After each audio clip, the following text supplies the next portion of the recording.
Hello YouTube and welcome to Steve's weekly vlog number 59. It is still Friday the 13th of March at the time of recording this part of the weekly vlog, and I'm just about to head out and see Kirsty as we're heading off to the Overcliff pub in Bournemouth, as we're going to be seeing Wildfire, a local band, perform live in Bournemouth. So without further ado, let's take a look.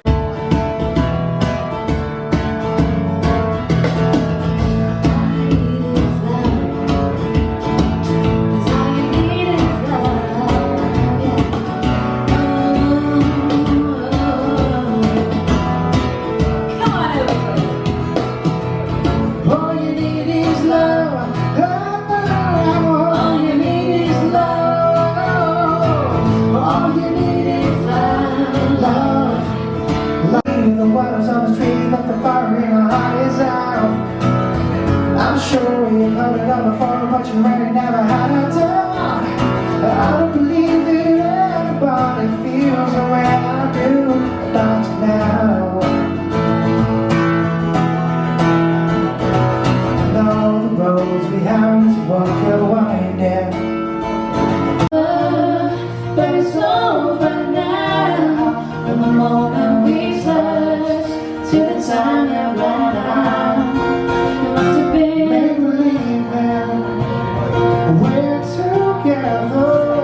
Without a shelter by your heart.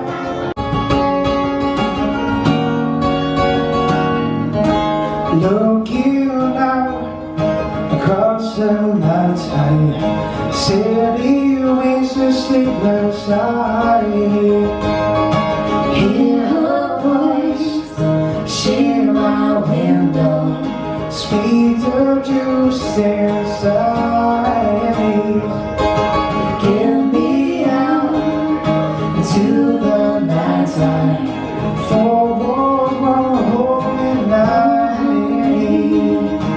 If this town is just an apple left until the light. Why? Tell them that it's human nature. Why does he do it that way? Oh, why? Tell him that it's human nature. Why does he do it that way? Reaching out to touch a stranger, electric eyes are everywhere. See that girl, she knows I'm watching. Just love the way I say, oh, why? Tell him that it's human nature. Why? Why do it that way? Why? Tell him that it's human nature. Why? Does he do it that way? Yeah.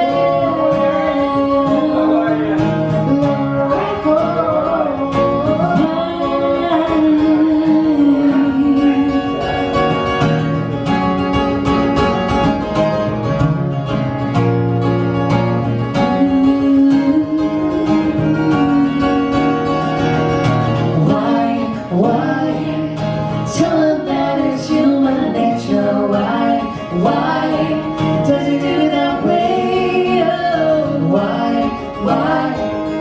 Tell him that it's human nature. Why do he do it that way? Michael Jackson, thank you very much. Thank you. That's the first tonight. That's the first. So you can keep me inside the pocket of your ripped jeans, holding me close until our eyes meet. You won't ever be alone before I'm gonna come home. Moment need the most. You can't cut the leaves in the magic is long. They tell me your blue skies fades to gray. They tell me your passion's your way. I don't need no carry on.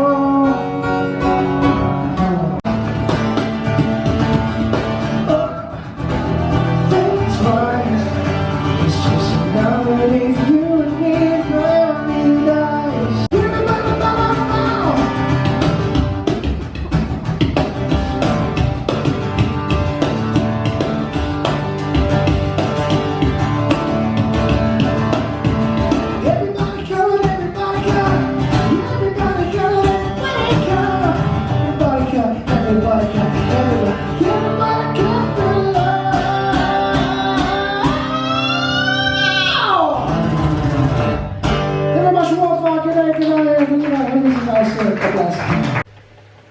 Good morning, it is Saturday morning. It is currently 8:45 at the time of recording this part of the weekly vlog. I've just woke up and just got dressed as well.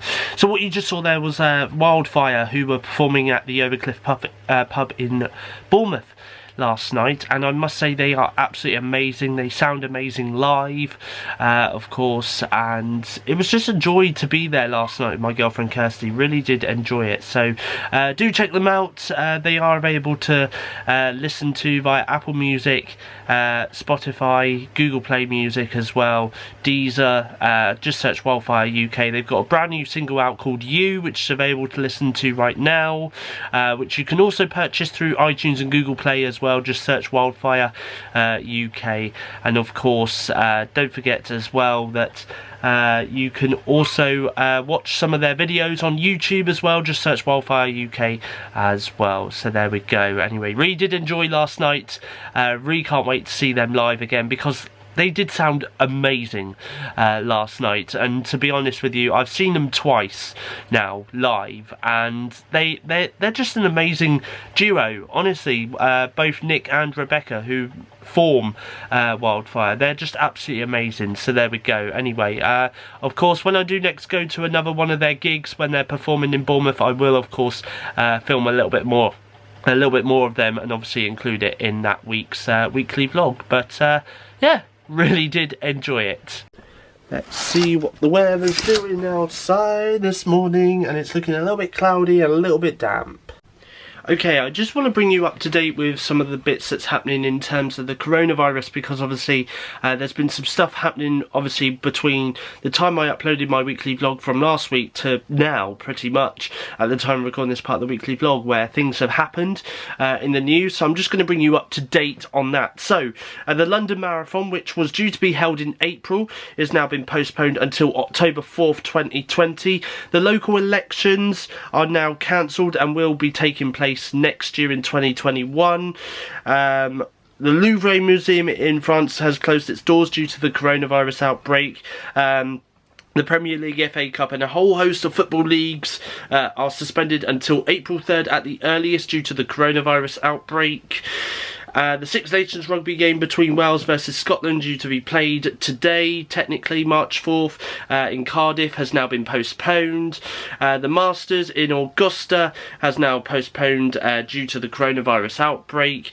Also as well, just to bring you up to date, confirmed cases in the UK now rises up to 798. That's up from 590 cases from Friday.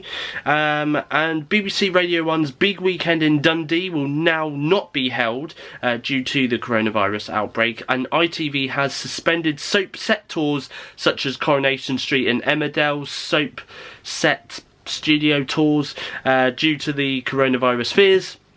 And of course, Marvel's Shang-Chi filming has been affected by the coronavirus outbreak. Now, talking of the coronavirus outbreak, obviously suspending filming, it has actually been announced that Disney has suspended all live action production due to the coronavirus outbreak, and those are the following: The Little Mermaid, Shang-Chi, which obviously I've just said there, Home Alone, Nightmare Alley, Peter Pan and Wendy, and Shrunk. All of those live action productions have been cancelled, or suspended, should we say, for now, due to the coronavirus outbreak. So there we go. That's a little bit of an update for you in terms of the coronavirus outbreak. There'll be more, I'm pretty certain, throughout this week's weekly vlog in terms of what's happening with the coronavirus as and when it breaks. Now on Steve's weekly vlog, it's time for me to show you guys a little bit of footage from Paul Walker and Susie Kimber as they're performing at the Cottonwood Hotel in Bournemouth tonight. So without further ado, let's take a look at this.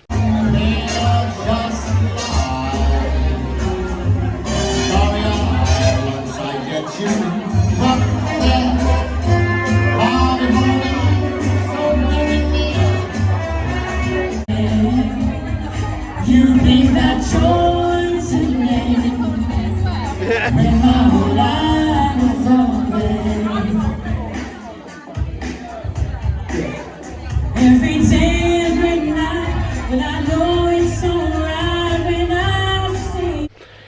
Very good morning. It is Sunday morning. It is 10:05, would you believe? And I have not long woke up because I went to bed actually at 2 a.m. this morning, because obviously what you just saw there from last night was a little bit of footage. I didn't do a lot of footage, but I did a little bit of footage of Paul Walker and Susie Kimber, who were at the boutique, the Cottonwood Boutique Hotel in Bournemouth, just over where the East Cliff is in Bournemouth, and it was amazing. I really enjoyed it, honestly. They did all sorts of music, really. They did a bit of swing, a little bit of Motown, a little bit of rock and roll.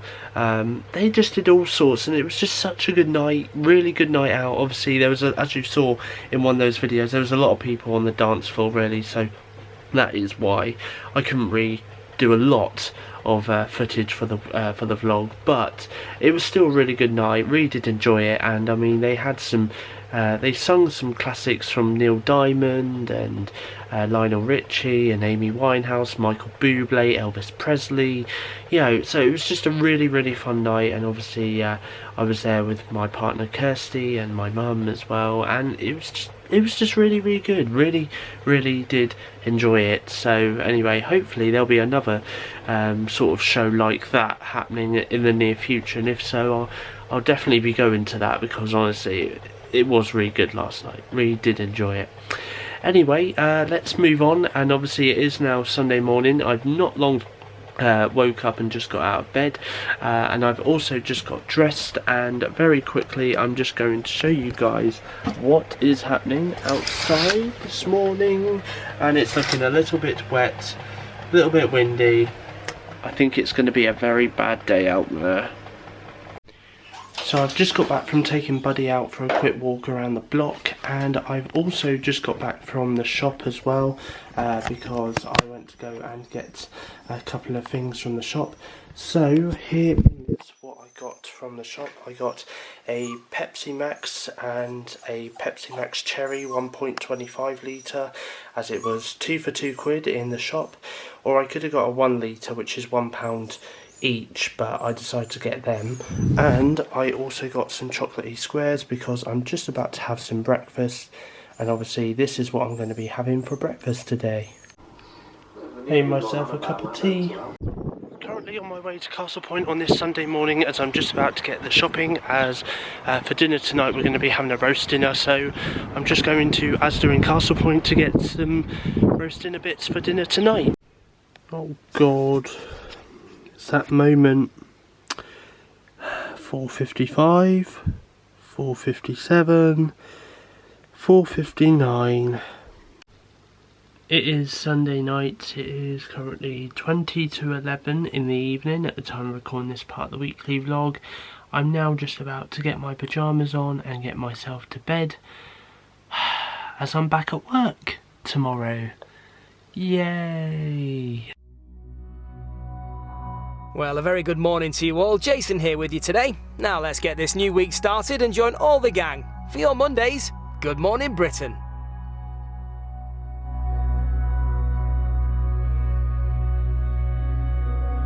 Well, during the hottest summer in decades, how will the locals cope with their busiest tourist season ever? We're heading to St David's, Britain's smallest city, tonight at 8.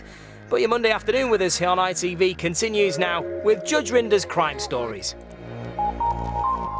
Later tonight here on ITV, Laura's turmoil is showing no signs of cooling off as things go from bad to worse in Liar at 9 o'clock.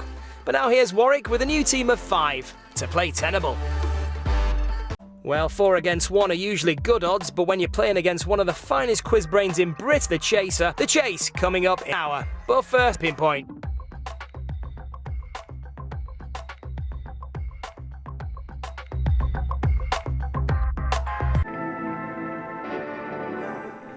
Now on ITV, let's see if Bradley's team have what it takes to beat the quiz genius and start the week off with a big money win in the Chase.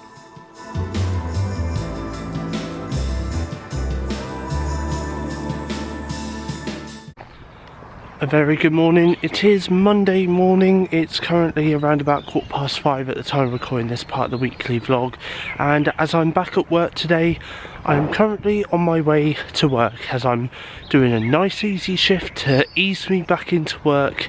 I'm doing a 6:45 AM until 10:45 AM shift this morning.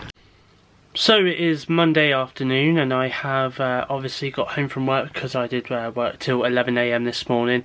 Now, just to let you know that basically I had to do some shopping, but I had to go to Asda this morning instead of getting some bits from my work, because the queue at my work this morning was literally just going all the way around the shop.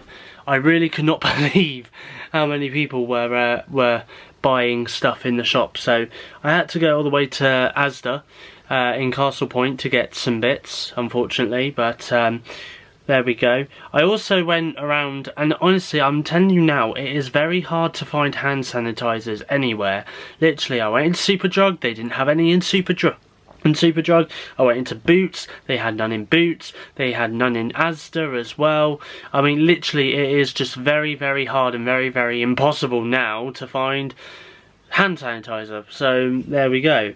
Anyway, so also as well, in terms of the coronavirus update, I just want to bring you is that the government are now going to be doing daily televised conferences, which will be taking place around about every afternoon. They'll be doing these televised conferences, and of course Boris Johnson and some ministers, health ministers, will be fronting those televised TV conferences. Of course, they'll be telling us what the government are doing at the moment, what they plan on doing next, and why they are taking the steps that they want to take.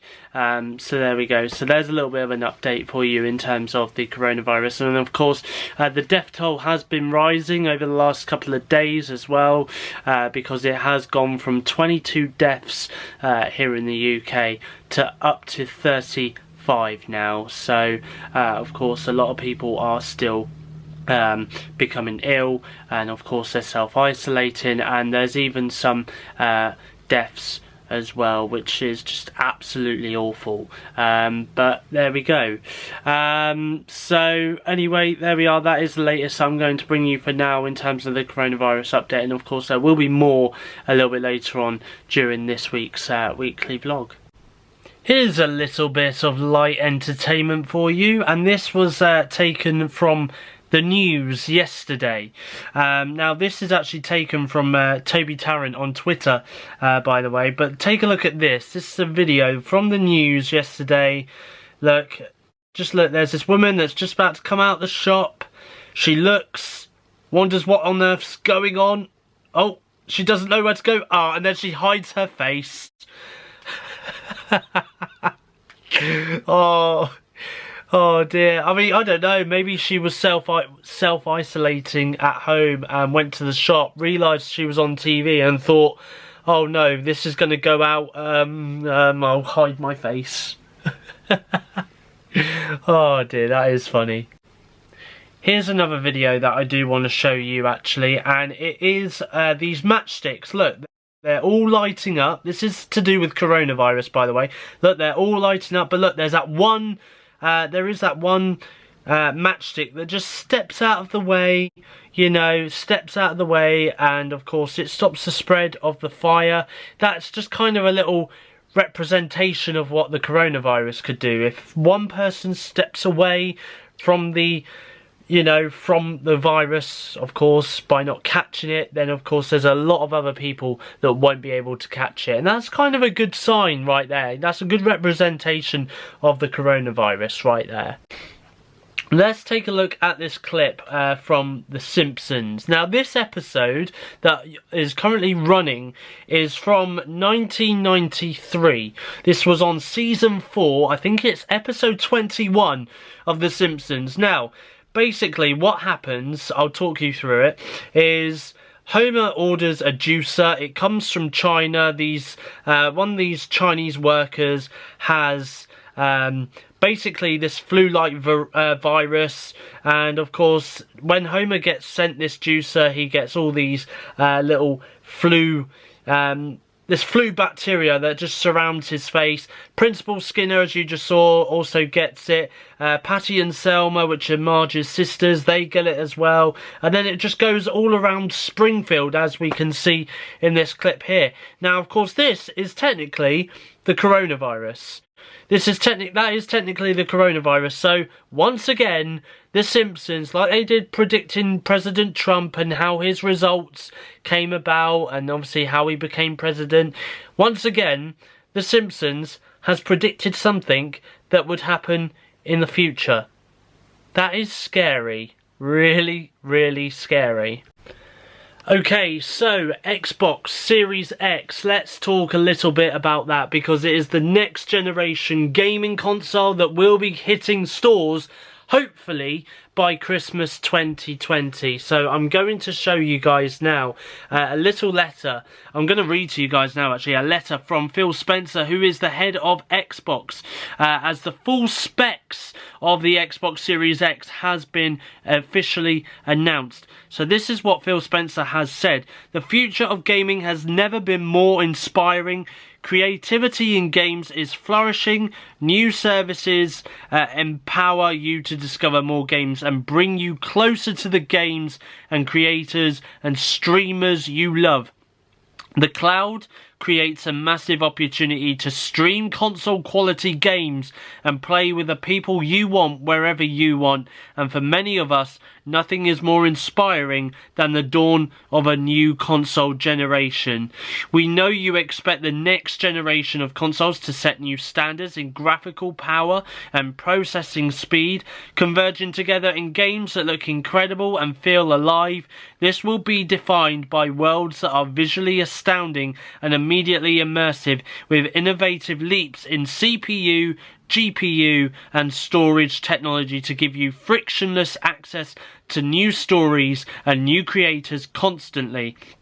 We've been using Xbox Series X in our internal take-home program and are energized by the feedback we've been receiving. At Xbox, we value being open and transparent with you, and I'm proud to be able to share details about some of the technologies we are enabling for the next generation, and look forward to boldly sharing more as we head towards E3. And of course, Xbox, by the way, are not going to be at E3 due to the fact that, of course, E3 has now been cancelled. However, they will be doing a digital event during June 9th and June 11th, obviously when they were supposed to be at E3 this year.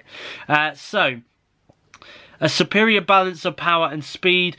Compared to the previous generation, Xbox Series X represents a superior balance of power and speed in console design, advancing on all technological fronts to delivering amazing dynamic living worlds and minimize any aspects that can take you out of the experience. Our job at Team Xbox is to give teams the tools they need to achieve their ambitions and tap into the console's power with efficiency, a few of which we're detailing today. Raw power is just part of the story. Next generation custom processor.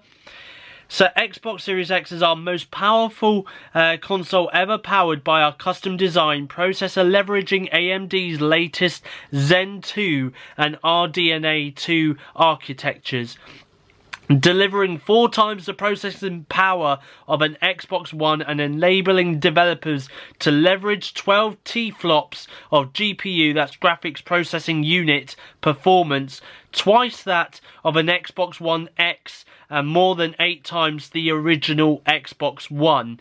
Xbox Series X delivers a true generational leap in processing and graphics power, with cutting-edge techniques resulting in higher frame rates, larger, more sophisticated game worlds, and an immersive experience unlike anything seen in console gaming. Variable rate shading, VRS, our patented form of VRS empowers developers to more efficiently utilize the full power of the Xbox Series X rather than spending GPU cycles uniformly to every single pixel on the screen. They can prioritize individual effects on specific game characters or important environmental objects. This technique results in more stable frame rates and higher resolution with no impact on the final image quality. Hardware accelerated DirectX ray tracing.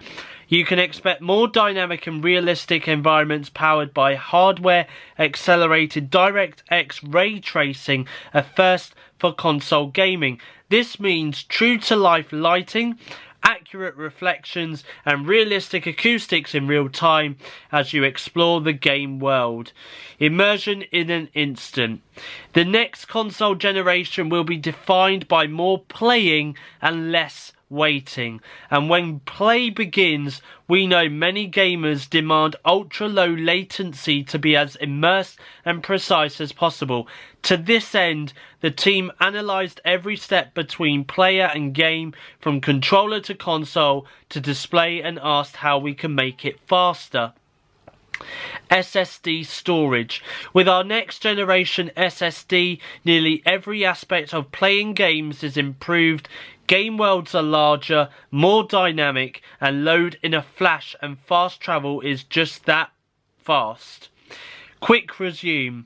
The new Quick Resume feature lets you continue multiple games from a suspended state almost instantly, returning you to where you were and what you were doing without waiting through long loading screens.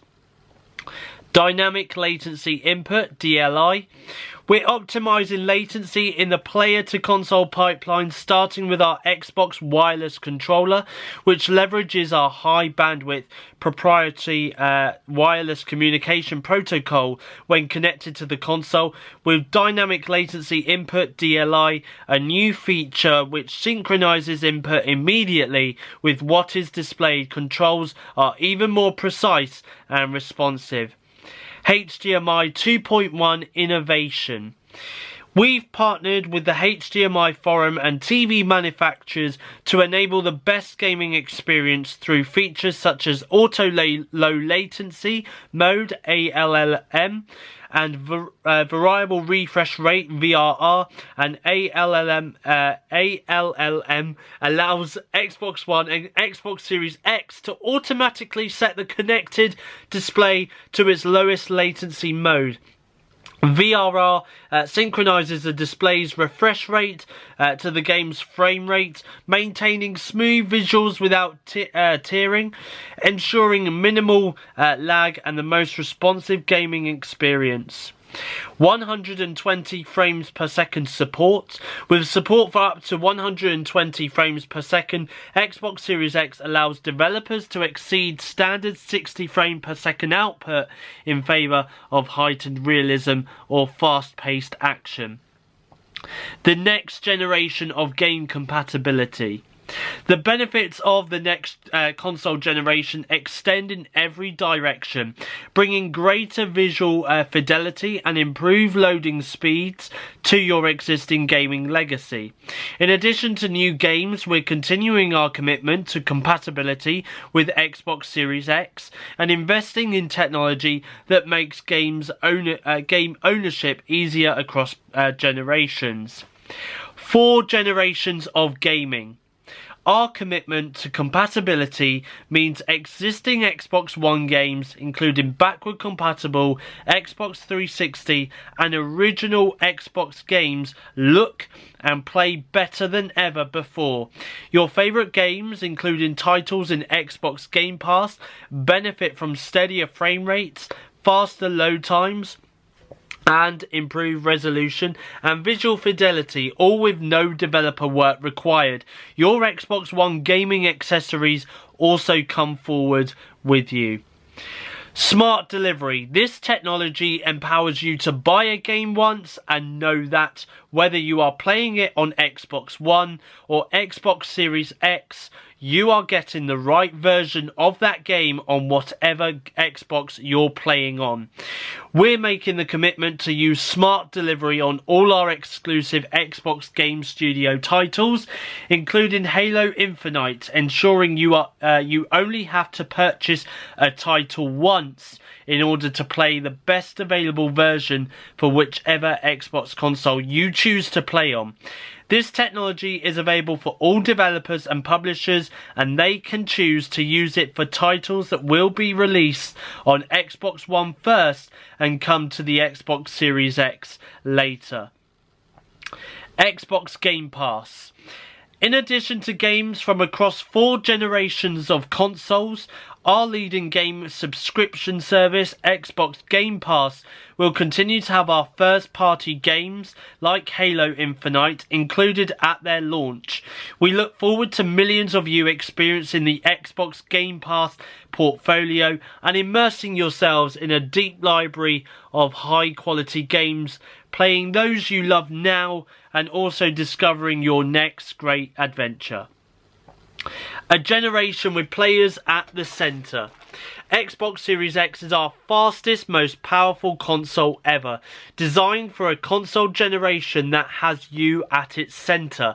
This means a high-fidelity gaming experience enclosed in a quiet and bold design, with the ability to discover thousands of games across 4 generations, all with more playing and less waiting. Whether it's empowering amazing creators at our 15 Xbox Game Studios, fueling game discovery with Xbox Game Pass, or expanding what and where you can play with Project X Cloud, Team Xbox stands for frictionless pathways between players and the best experiences our remarkable art form has to offer. Xbox Series X represents that same commitment for players who want immediate immersion in games that also look and feel better than ever. We can't wait to share more details about the new Xbox with you in the coming months. Jump in, Phil Spencer. So there we go. That was the letter that Phil Spencer did in regards to the Xbox Series X. But it doesn't stop there though, because of course we are about to have a look and see a little bit more of the insides of the brand new Xbox Series X, due to be released Christmas 2020. So, as we enter a new generation of console gaming with the Xbox Series X, hardware and software innovations enable the amazing possibilities for the future of games. The Xbox Velocity architecture unlocks new speed and performance capabilities through the groundbreaking combination of hardware, a custom 1TB SSD and CPU, and deep software integration to make for richer and more dynamic living worlds unlike anything ever seen before. Gamers will experience more time playing and less time waiting, as loading times will be greatly decreased thanks to the processing power of Xbox Series X. A new feature powered by the technical capabilities and the innovative Xbox Velocity architecture in Xbox Series X. Quick Resume enables players to seamlessly switch between multiple titles and resumes instantly from where you last left off. Xbox Series X is our most powerful console ever, powered by our custom designed processor leveraging AMD's latest Zen 2 and RDNA 2 architectures. The new system on a chip SoC has been built from the ground up for speed and performance, with 12 teraflops of processing power and with compatibility in mind for 4 generations of games. So of course there's 12 teraflops of power, true 4K gaming and 8K ready. It's up to 120 frames per second and a 1TB custom SSD. The 3 airflow channels evenly distribute the temperatures generated by the advanced internal components, keeping the console cool and quiet. The innovative parallel cooling architecture allows for stunning game experience with incredible graphical fidelity and performance. For the first time ever on console, an innovative split motherboard keeps the Xbox Series X internals evenly temperature controlled, allowing for the console to output more power. A heatsink is a non-electrical passive mechanical component that has a vital role in the reliability and performance of the Xbox Series X, and is integrated directly into the chassis of the console. This unique component of the parallel cooling architecture helps lend to the distinctive design of the console. The vapor chamber in the Xbox Series X enables evenly spread temperatures with the core and memory. As part of the parallel cooling architecture, the Whisper Quiet fan keeps the Xbox Series X internal components cool without disturbing your gameplay. The Xbox Series X storage expansion card provides an additional game storage at peak speed and performance by replicating the console's internal custom SSD experience. The 1TB card is inserted directly into the back of the console via the dedicated storage expansion port. Through the revolutionary new Xbox Velocity architecture, thousands of games on Xbox One, including Xbox 360 and original Xbox games, will experience improvements in performance, including improved boot and load times, more stable frame rates, higher resolutions, and improved quality on Xbox Series X. Experience the modernized design of the Xbox wireless controller, featuring sculpted surfaces and refined geometry for enhanced comfort during gameplay. Stay on target with textured grip with a hybrid D-pad.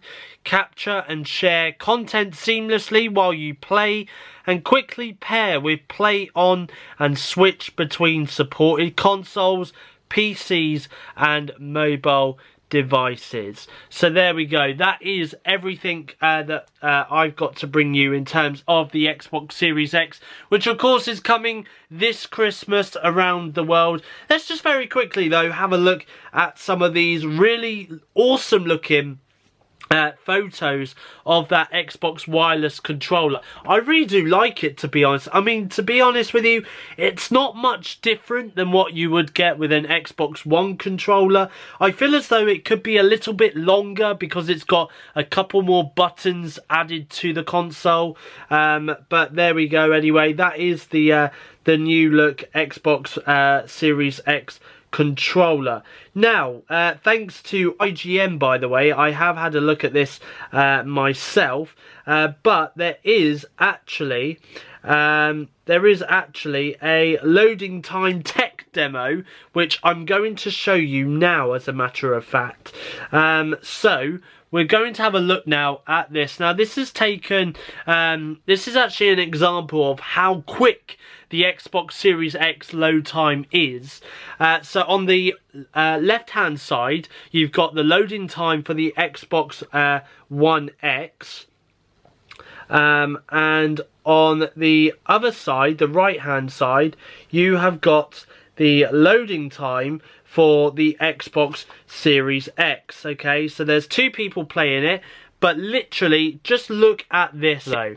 This is how quick it loads on the Series X, which is on the right hand side. Here we go. They are literally playing Gears 5 straight away. The Xbox One X look is still loading, but just wait, because honestly, this is how long it takes for the Xbox One X console to load the game while this other person is playing the game on Xbox Series X. This is absolutely remarkable. Look, it is still loading on the Xbox One X, yet the guy on the right hand side is still playing it.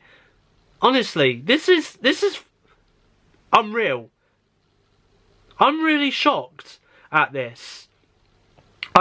Here we go, look, and the guy on the left is just about to play Gears 5 on the Xbox One X. So that is how quick it runs on the on the Xbox Series X. I'm very, very surprised about that. Honestly, very, very surprised.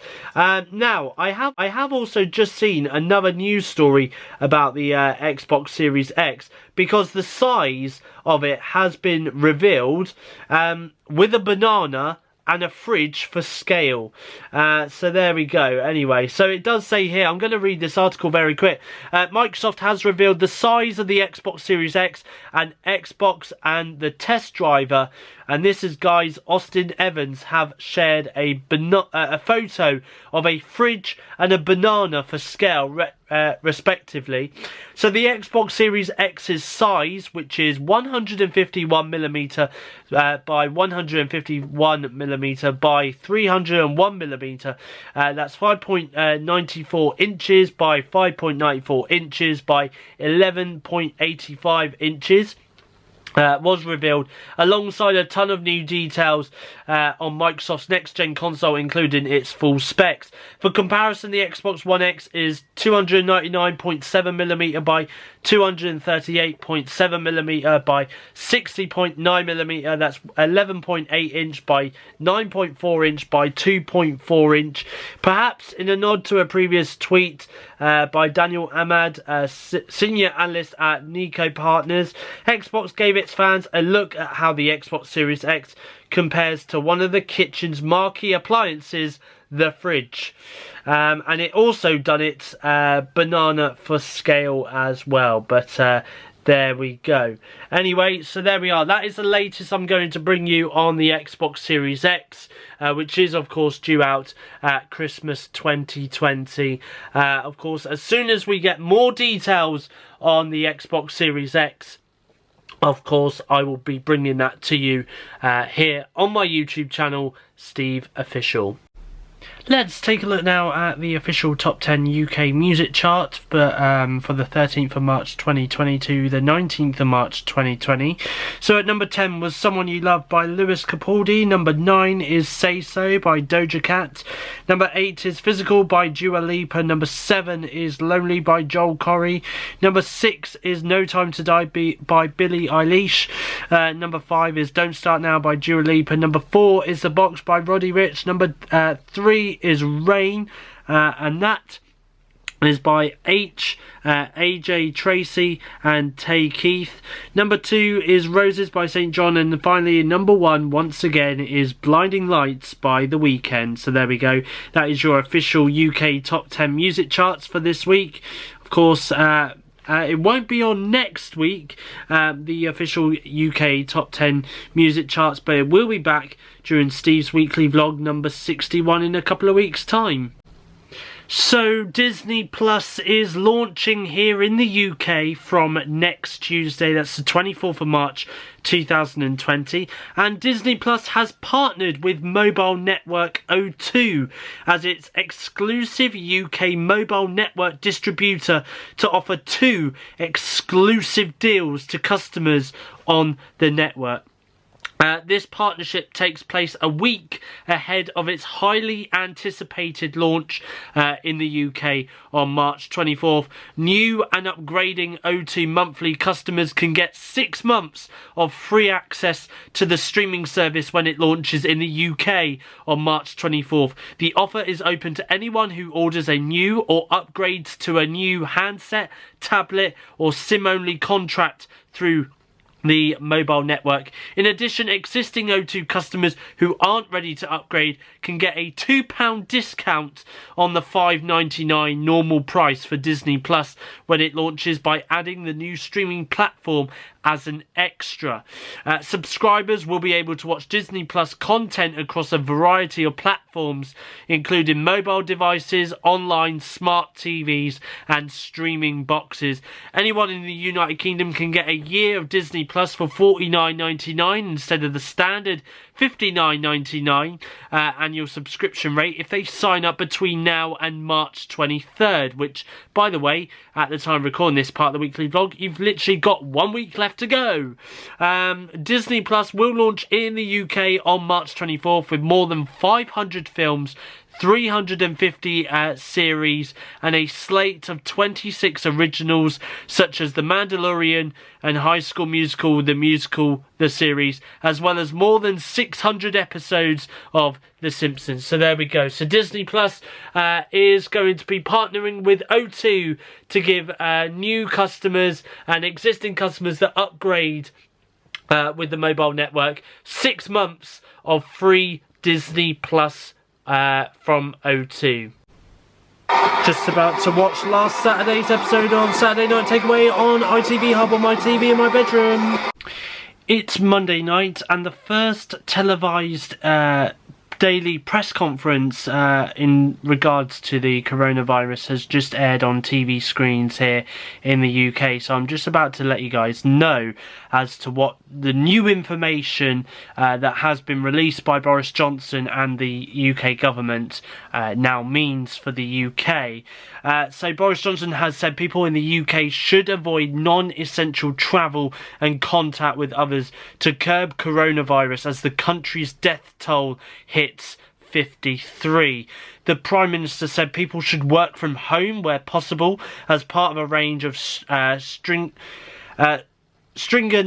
new measures.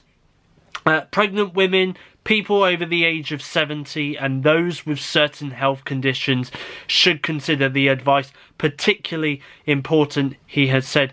People in at-risk groups will be asked within days to stay home for 12 weeks. That's 3 months. Health Secretary Matt Hancock told the House of Commons the number of people to have died with the virus in the UK had risen to 53 from Sunday's total of 35, and the disease is now accelerating. In the first of a series of daily briefings on the virus which causes the COVID-19 disease, Mr Johnson said drastic action was needed as the UK approaches the fast growth parts of the upward curve in the number of cases. Mr Johnson said that by next weekend those with the most serious health conditions must be largely shielded from social contact for around 12 weeks. Sir Patrick Vallance, the UK's chief scientific advisor, said other measures may be necessary, including school closures at some point. These things need to be done at the right time, he said. So the total number of people in the UK to test positive for the virus has risen by 171 in a day to a total of 1,543 according to the latest Department of Health figures. The latest cases include 30 more from Wales and 18 in Scotland. Sir Patrick said the UK is now 3 weeks behind Italy, the worst hit country in Europe. He added, "It looks like we're on the fast upswing or just about to get there, and that's the reason to want to get in quite quickly with these measures." However, the UK's government's chief medical advisor, Professor Chris Whitty, had added that the chance of dying with the virus for any individual person was very low.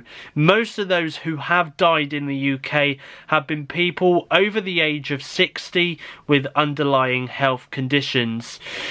Professor Whitty said the group of people who should take particular care to minimise their social contact were people over the age of 70, other adults who would normally be advised to have the flu vaccine, such as those with chronic diseases, pregnant women.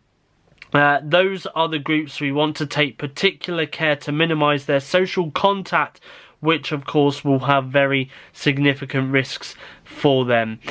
Professor Whitty said if one person in any household starts to display symptoms, everyone living there must stay at home for 14 days. Mr Johnson said the 14-day stay-at-home advice means people should, if possible, avoid leaving the house even to buy food or essentials.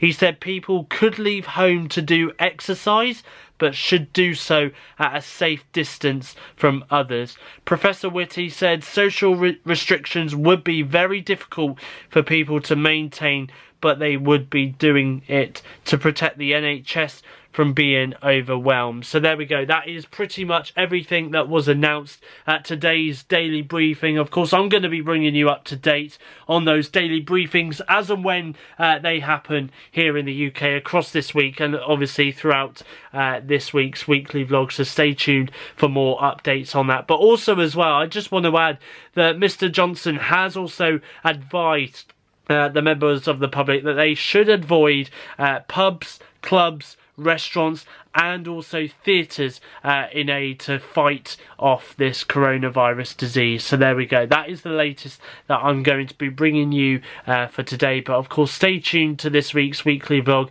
as I'm pretty sure there's going to be plenty more updates as and when we get them. The actor Idris Elba has revealed in a video that he has tested positive for coronavirus, although he has said that he has not shown any symptoms so far, but he has been tested for the virus and it has shown as positive that he has contracted the virus. He has revealed that he will be self-isolating himself and he will keep his fans updated as to how he is doing. Now, I've been checking Twitter quite a lot recently, and obviously I've been reading a lot of people's tweets about Disney Plus and obviously the streaming service, which is coming next week on Tuesday, the 24th of March. But obviously, whilst a lot of people are at home now and they're starting to self-isolate themselves from the coronavirus, obviously a lot of people want Disney Plus, or Disney more like, to bring their streaming service to the UK a lot earlier than planned because of the coronavirus outbreak and obviously people self-isolating themselves. Well, Disney have finally broke their silence on this, and this is what they said in a tweet. Check this out. They have put, "We hear you. As much as we'd love to, we can't bring forward the launch of Disney Plus in the UK. Less than 8 days to go. Take care," with a love heart emoji there. So there we go. That is what they've said. Obviously, they can't bring the streaming service forward a week. Unfortunately, I'm sorry, Disney fans out there. Looks like you've got to wait just a little bit longer until it comes to the UK. But when it does, I'm sure you'll be all in your elements, enjoying streaming non-stop from the likes of Marvel, Star Wars, Pixar, Disney, National Geographic shows. And hey, you've even got 661 30 seasons of The Simpsons to enjoy. Television soaps Coronation Street and Emmerdale are going to help join efforts to remind people of important public health issues amid the coronavirus outbreak. An ITV spokesperson has confirmed today the importance of hand washing is among the topics that will be covered by the family favourite programmes.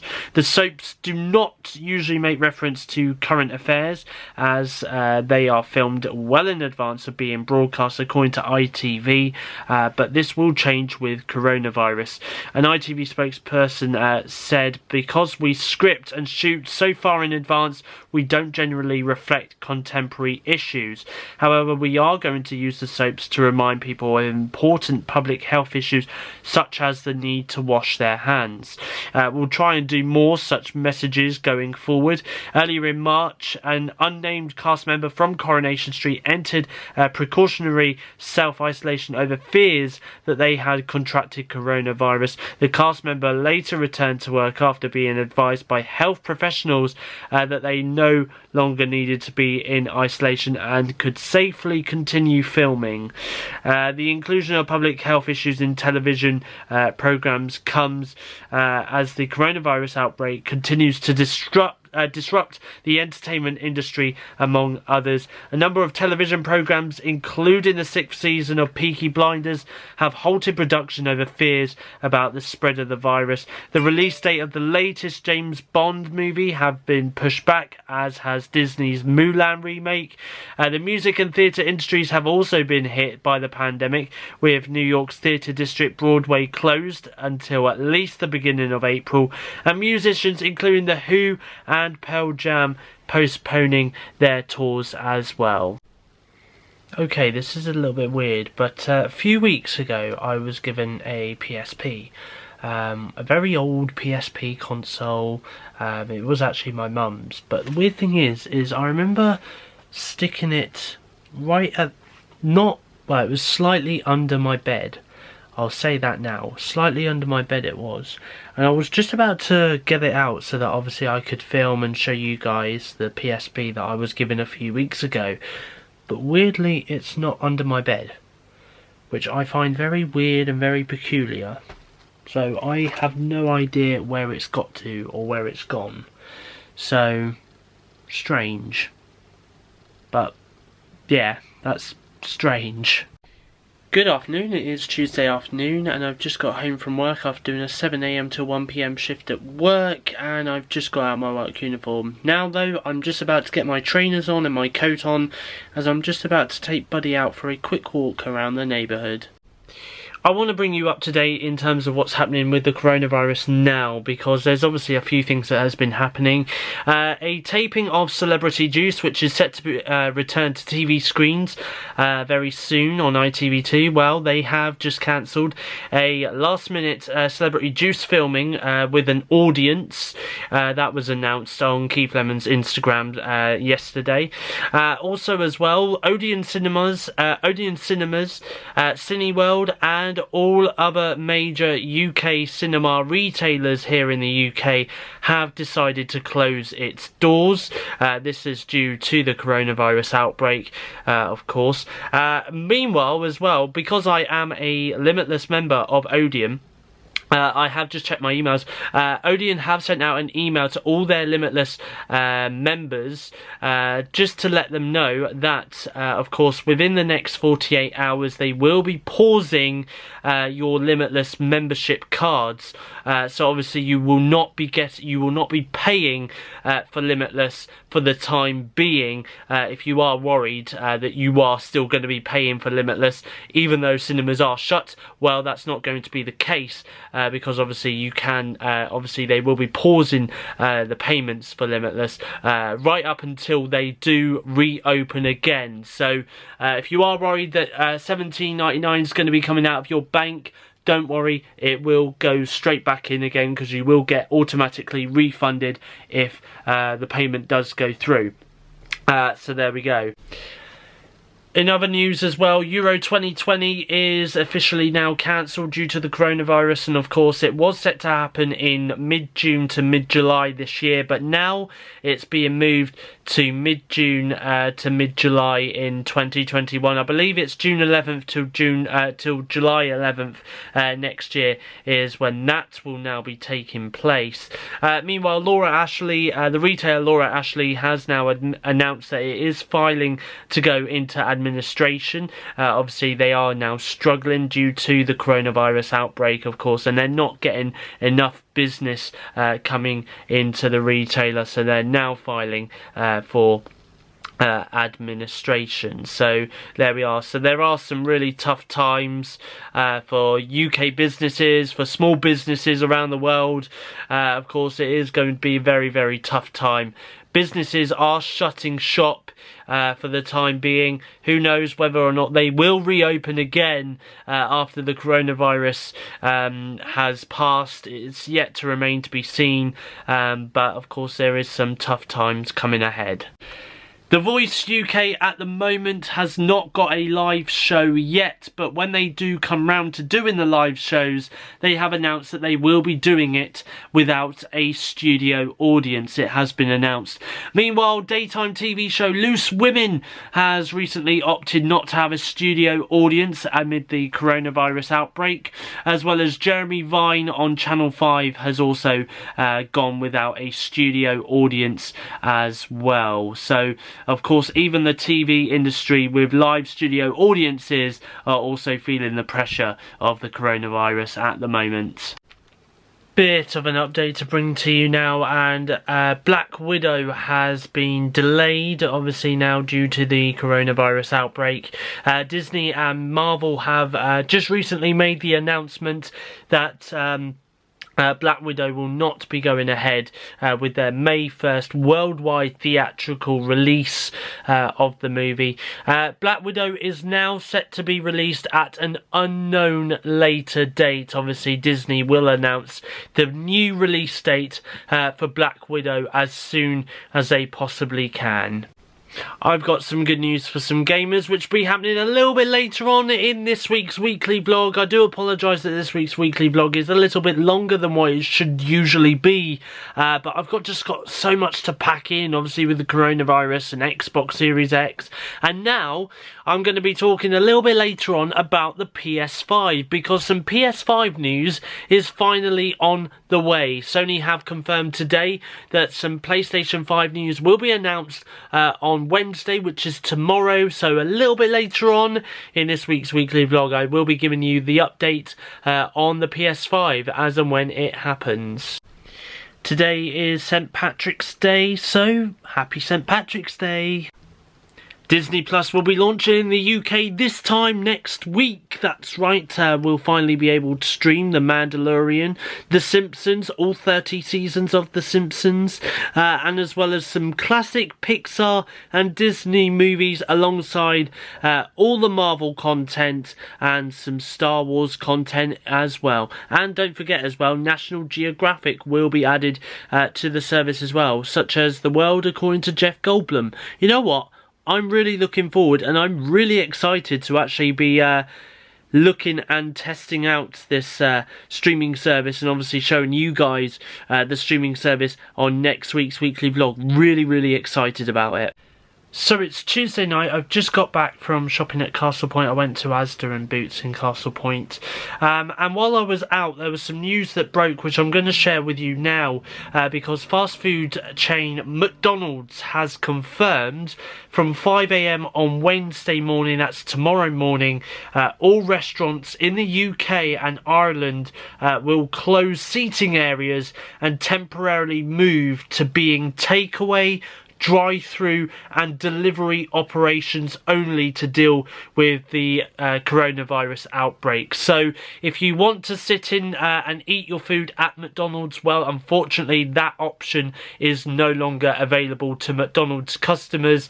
Unfortunately, you're going to have to take away your food, or you're going to obviously have to go through a drive-through to order your food and take your food away with you. Or alternatively, you can order your McDonald's meals via Uber Eats apps available on smartphone and smart tablet devices as well. Wednesday morning, just got home from work after doing a 7 AM to 11 AM shift at work.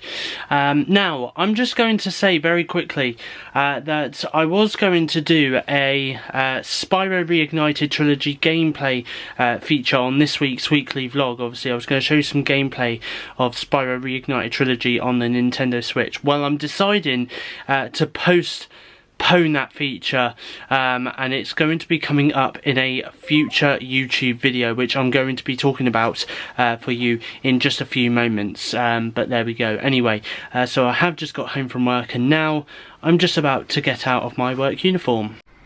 Okay, let's bring you up to date with all the latest that's been happening in terms of the coronavirus outbreak, because obviously it's continuing to take hold and obviously sweep the nation right now, and obviously things are happening at a very rapid, fast pace. So I'm going to bring you up to date with everything that's been going on in terms of the industry and how they're being affected right now. I'm going to start with schools in Scotland and Wales, because now they have announced that they are set to close from Friday this week. So all schools in Wales and Scotland will be closing. Nicola Sturgeon has even said that schools will be closing in Scotland, but she can't promise that they will reopen before the summer holidays. So there we go. Obviously there's talk about UK schools and what's going to be happening with UK schools. An announcement on UK schools, whether or not they'll be shutting or not, is imminent. It's been said. Obviously we're not sure whether or not that will be announced today or a little bit later on in the week, but hopefully we will find out very soon. And when we do, of course I'll bring you up to date on the latest in terms of the UK school closures as soon as it happens. Now, I want to talk about Eurovision Song Contest because they have tweeted an official statement about the Eurovision Song Contest, which was set to take place in May. It says here, it is with deep regret that we have to announce the cancellation of the Eurovision Song Contest 2020 in Rotterdam. Over the past few weeks, we have explored many alternative options to allow the Eurovision Song Contest to go ahead. However, the uncertainty created by the spread of COVID-19 throughout Europe and the restrictions put in place by the governments of the participating broadcasters and the Dutch authorities, being the European Broadcasting Union, EBU, has taken the difficult decision that it is impossible to continue with the live event as planned. We are very proud that the Eurovision Song Contest has united audiences every year without interruption for the past 64 years, and we, like the millions of fans around the world, are extremely saddened that it cannot take place in May. The EBU, NPO, NOS, AVRO, TROS and the City of Rotterdam will continue a conversation regarding the hosting of the Eurovision Song Contest in 2021. We would ask people to bear with us while we work through the ramifications of this unprecedented decision and patiently await any further news in the coming days and weeks. We would like to pay tribute to all the host broadcaster team in the Netherlands and our 41 members who have worked so hard on planning this year's event. We are all as heartbroken as they are that the Eurovision Song Contest will not be able to be staged in May, and know that the whole Eurovision family across the world will continue to provide love and support for each other at this difficult time. So there we go, Eurovision Song Contest, which was due to take place in May this year, is now not going to be going ahead. So there we go. Another thing that's not going to be going ahead later this summer is of course the Glastonbury event. Obviously there's a huge amount of headliners that normally take centre stage in Glastonbury, including the likes of Taylor Swift and many other artists, and obviously Glastonbury has now been cancelled. However, tickets will be rolling over to next year, so if you have purchased a ticket and you was looking forward to going to Glastonbury this year, don't worry, because if Glastonbury at the moment is going ahead for 2021, and obviously those tickets, if you have purchased a ticket this year, then that ticket will roll over to next year's event. So keep hold of your tickets, they will still be valid for next year. Of course.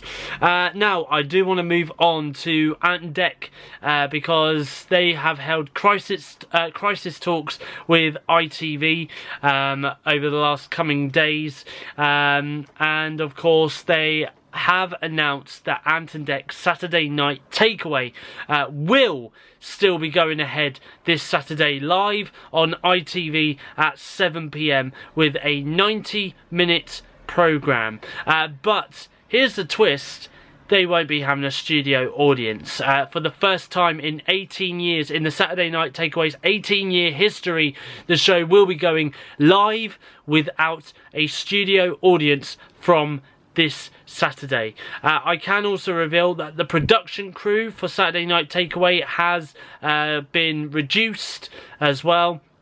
And I also can confirm that after this weekend's programme, the show will be continuing the rest of the series as a 60-minute show rather than a 90-minute show. So there we go, that's the latest on Ant and Dec Saturday Night Takeaway.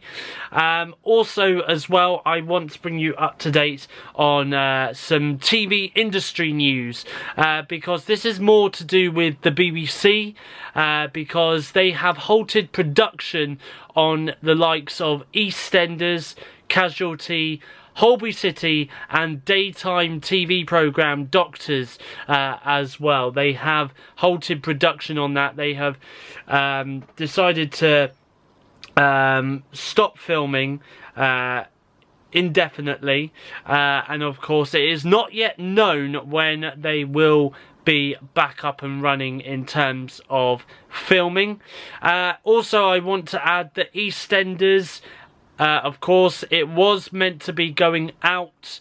Well, of course, normally EastEnders are programmed in for Monday, Tuesday, Thursday and Friday nights on BBC One. However, EastEnders have decided to scrap their 4 episodes a week and now are doing 2 episodes a week. So now, for those of you who are big EastEnders fans out there, now you will be getting your weekly dose of EastEnders on a Monday night at 8 PM on BBC One and on Tuesday nights at 7:30 on BBC One. So, of course, the episodes that aired this week, Monday and Tuesday, have already aired.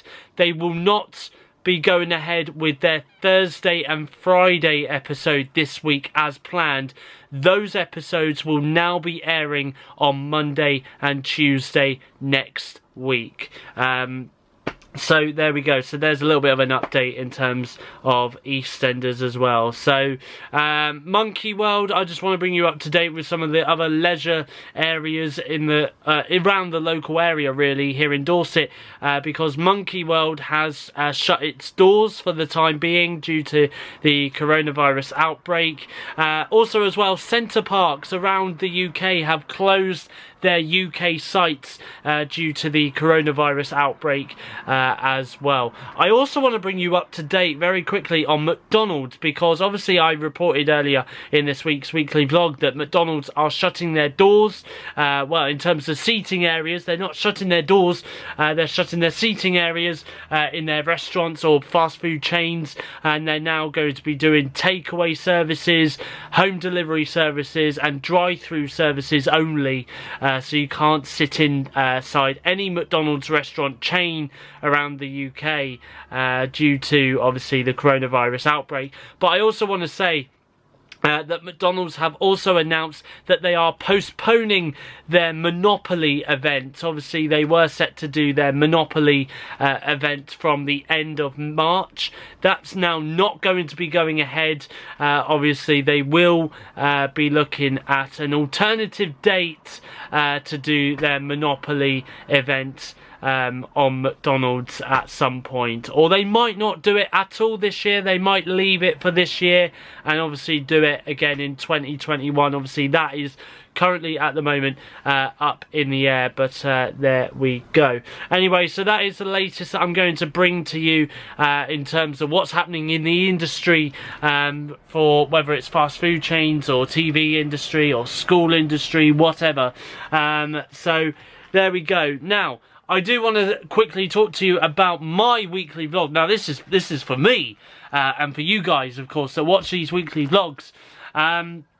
Obviously, this week's weekly vlog has become a really, really long weekly vlog, and it has mostly been about the coronavirus and stuff. Obviously, I want to keep you guys up to date in terms of the coronavirus and stuff. But anyway, I do want to add that obviously this week's vlog is weekly vlog number 59 that you're watching right now. There is going to be a weekly vlog next Friday, which is the 27th of March 2020.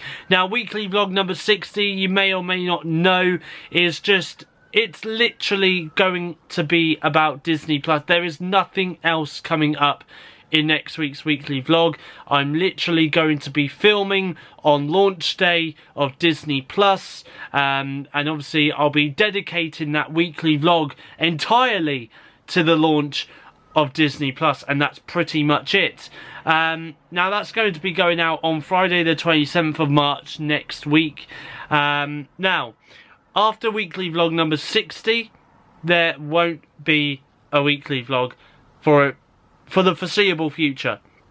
Now, the reason why I say this is because, well, I just don't think that right now I mean, obviously these last couple of weeks, my weekly vlogs have just technically been all about the coronavirus outbreak, you know, and obviously it's just going to be the same week on week on week on week if I continue doing the weekly vlogs. So I have taken this decision to finish my weekly vlogs for the time being. I will still be doing YouTube videos, of course, but I won't be doing weekly vlogs, let's put it that way. So after weekly vlog number 60, there isn't going to be a weekly vlog. Who knows when they will be coming back. I won't be bringing them back, really, until I feel that the time is right for me to bring them back. You know, I just want to kind of wait until this whole coronavirus business has been blown over, you know. So we could be talking months before I decide to bring back the weekly vlogs once again.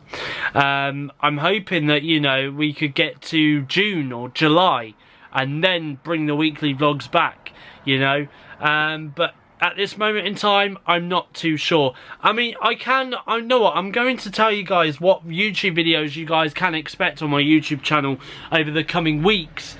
Because it's only fair that I do tell you guys what YouTube videos you can expect over the coming weeks. Obviously, I might do a review on The Mandalorian, a full review on The Mandalorian as soon as I've finished watching all 6 episodes of The Mandalorian. I'll give you my thoughts on that, so there'll be a review on that. There'll also be a Spyro Reignited Trilogy gameplay video, which I will do with the Nintendo Switch. That's going to be coming up. You know what, I will keep you guys informed and updated on what's going on with the coronavirus. What I'm going to be doing is I'm going to be doing weekly updates in terms of the coronavirus. So of course there will be those videos that will be going up. Also as well, I will still be doing my weekly videos in terms of how many steps I've done. Obviously that feature, which normally you guys see at the end of the weekly vlog, that will still be happening on my YouTube channel. I will be releasing that video every Friday. Every Saturday at the moment I will be revealing, and I know they're going to be a very, very short videos that I will be doing, can I just add.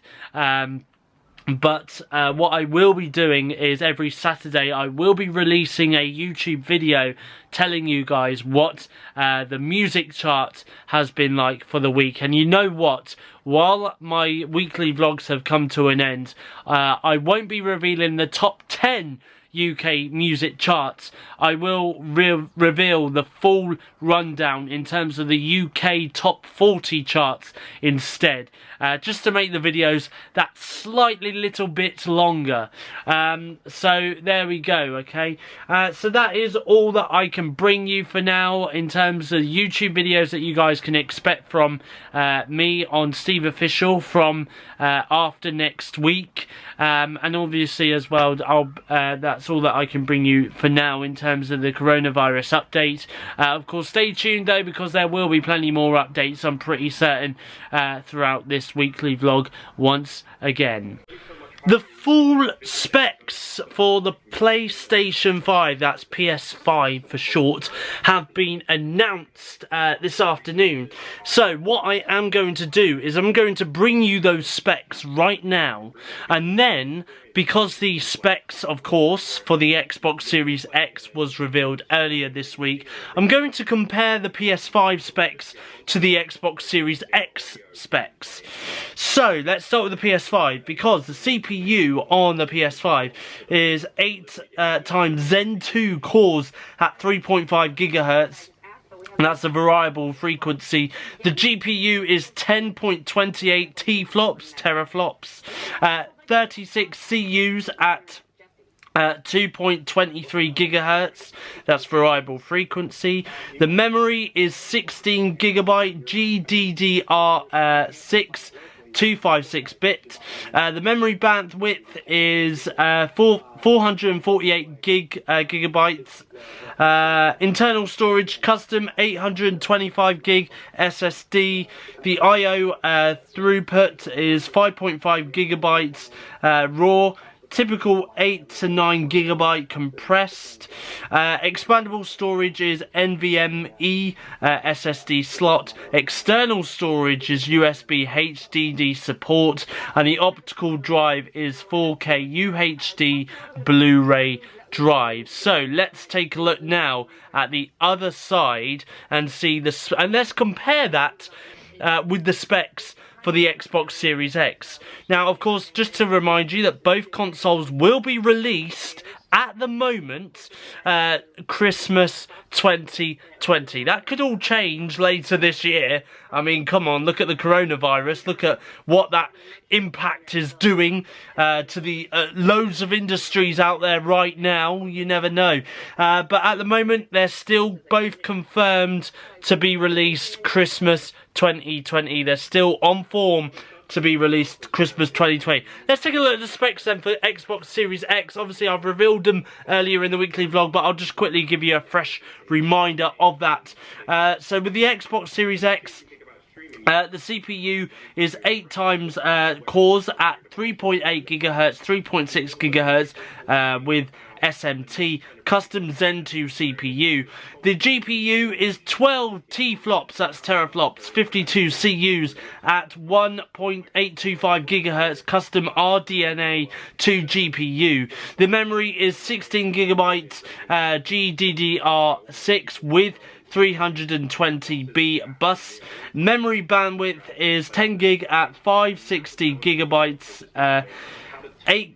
6 gig at 336 gig.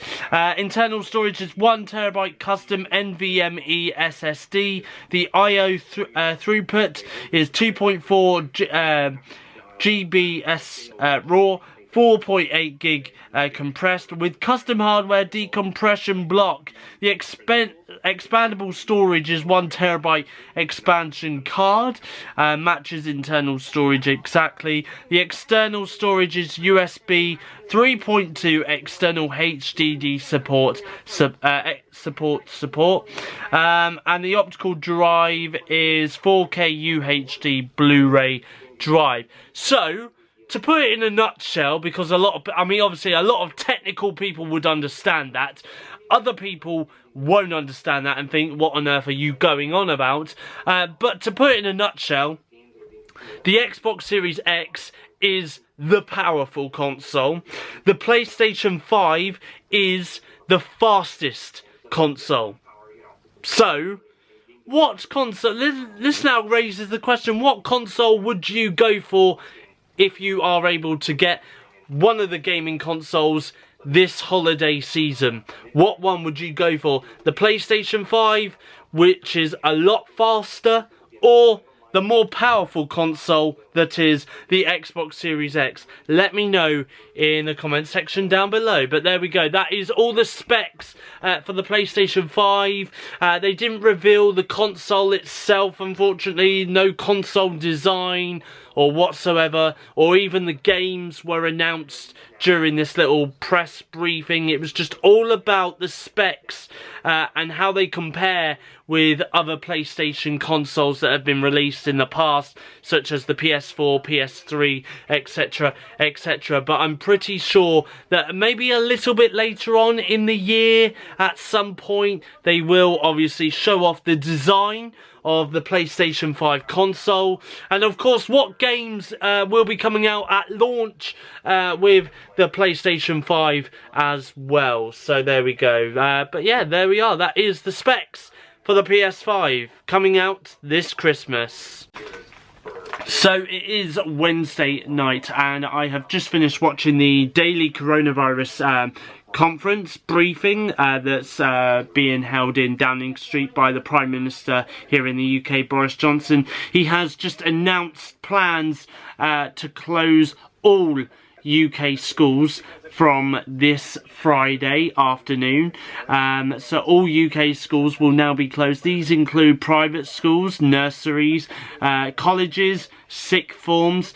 However, they will remain. Schools will, in some parts, will remain open to those children whose parents work as delivery drivers, NHS workers, who work in the police force as well, and obviously the vulnerable children will all still be attending schools. So those who have special educational needs, for example, they'll still be attending school. But for the rest of the pupils, though, who aren't part of those groups, they will be remaining off school for the foreseeable future until further notice. This is all part of the crackdown to beat the coronavirus that is continuing to sweep the globe as we speak. So there we go. There will be more updates, of course, on the coronavirus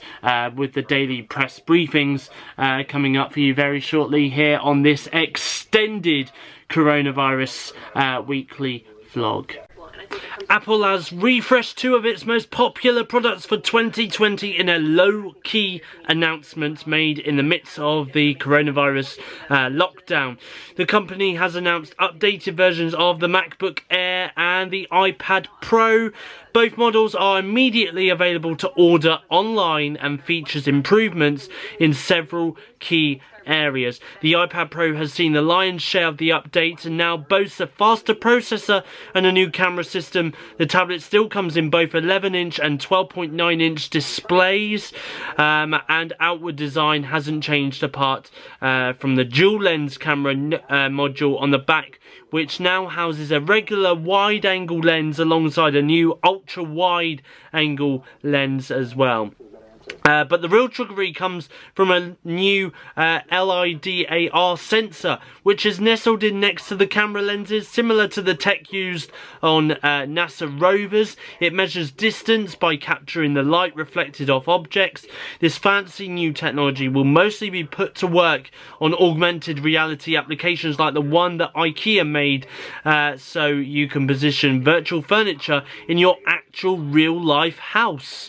Both new iPad Pros now run on A12Z Bionic chip, which boasts an 8-core GPU for faster graphical processing. The original iPad Pro from 2018 was one of the most powerful devices ever seen, so it stands to reason this new one should be just as shudderingly powerful.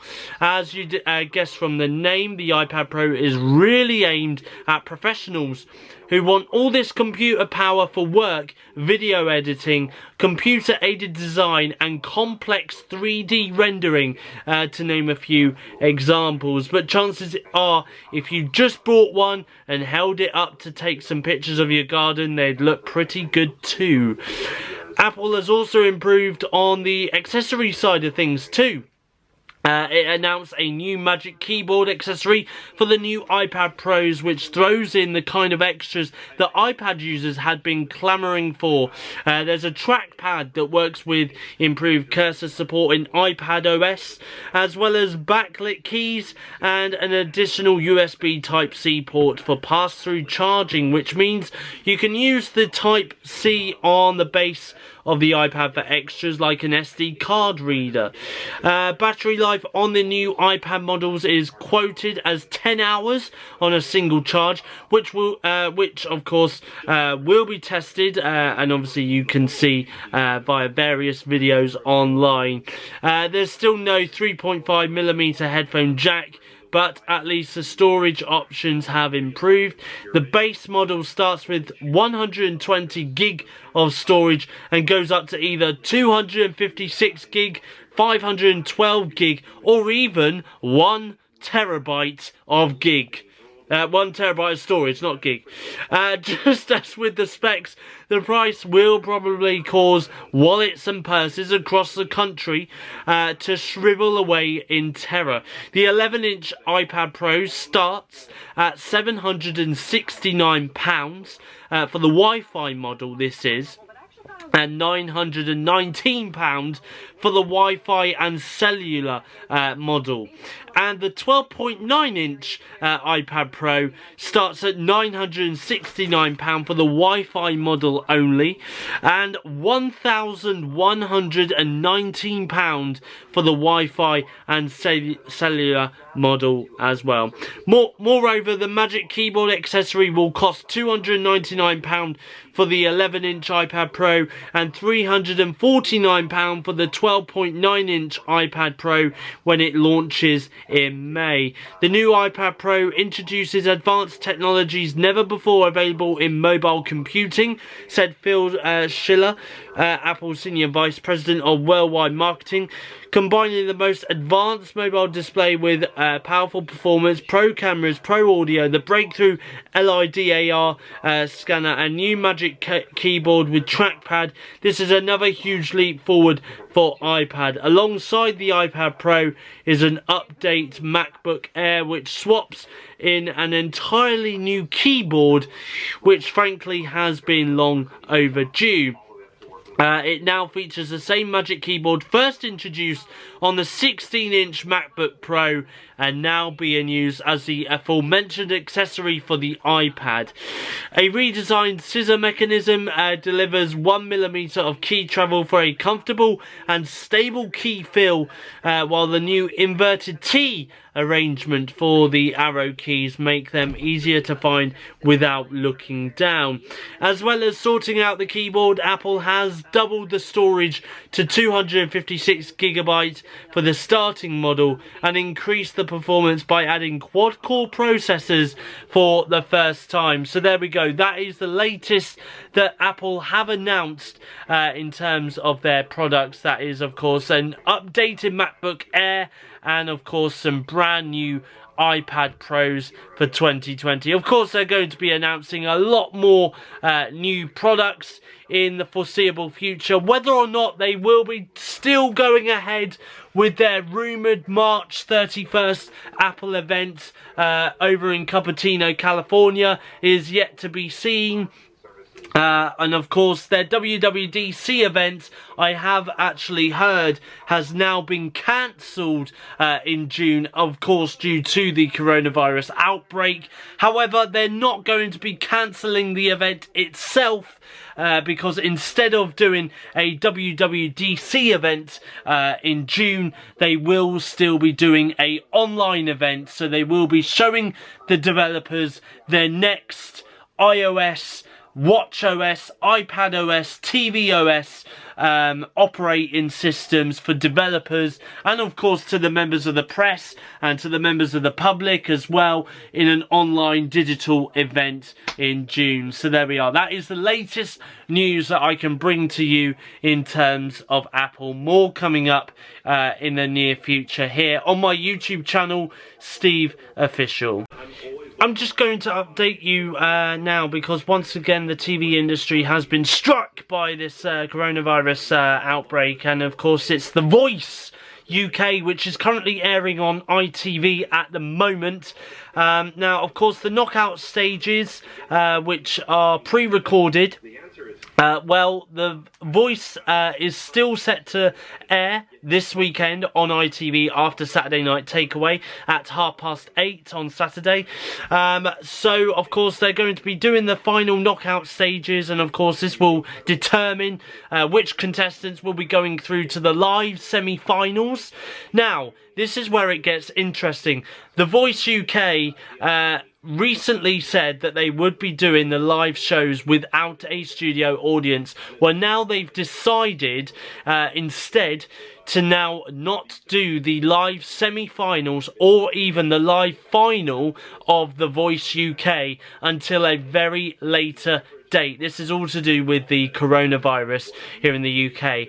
However, of course, this doesn't mean The Voice UK will not be airing next weekend or even the weekend after, because they are trying to find an alternative way of showing The Voice. Obviously, they're not going to be doing the live final or semi-finals, but they are going to be running, I think they're going to be running a clip show.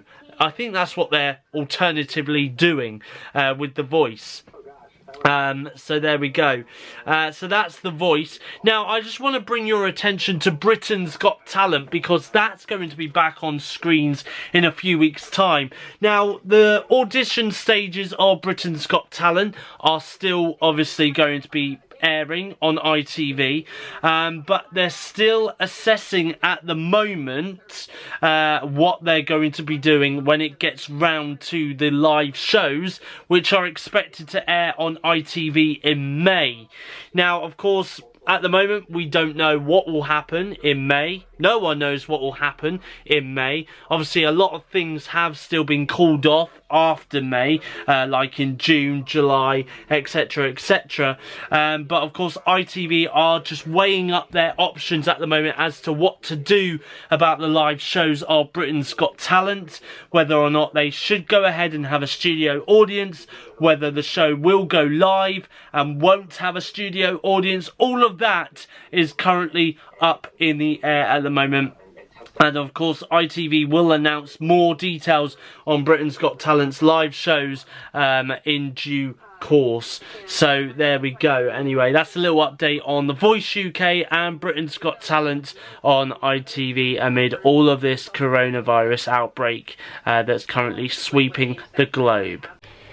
Good morning, it is Thursday morning and I have just woke up at the time being around about 9:05 at the time of recording this part of the weekly vlog. I've just, by the way, called my dentist up as well, because obviously I wanted to find out whether or not they're still running as normal, because I've got a dentist appointment on Monday afternoon.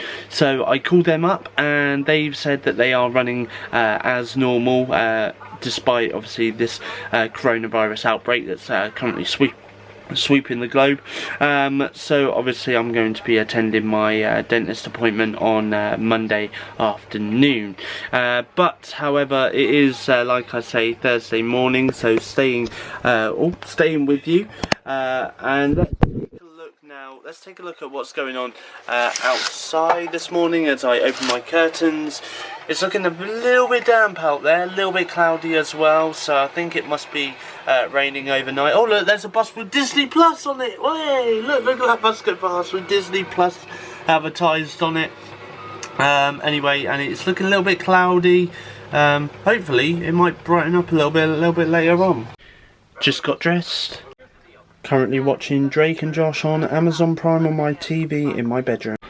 So I'm just about to get my shoes on and my coat on right now, as I'm just about to head out the door and go and see my support worker. I'm not too sure as to what we're going to be doing at the moment, because, well, with everything shutting due to the coronavirus, you know, there's not a lot that we can do, but obviously we'll just see what happens.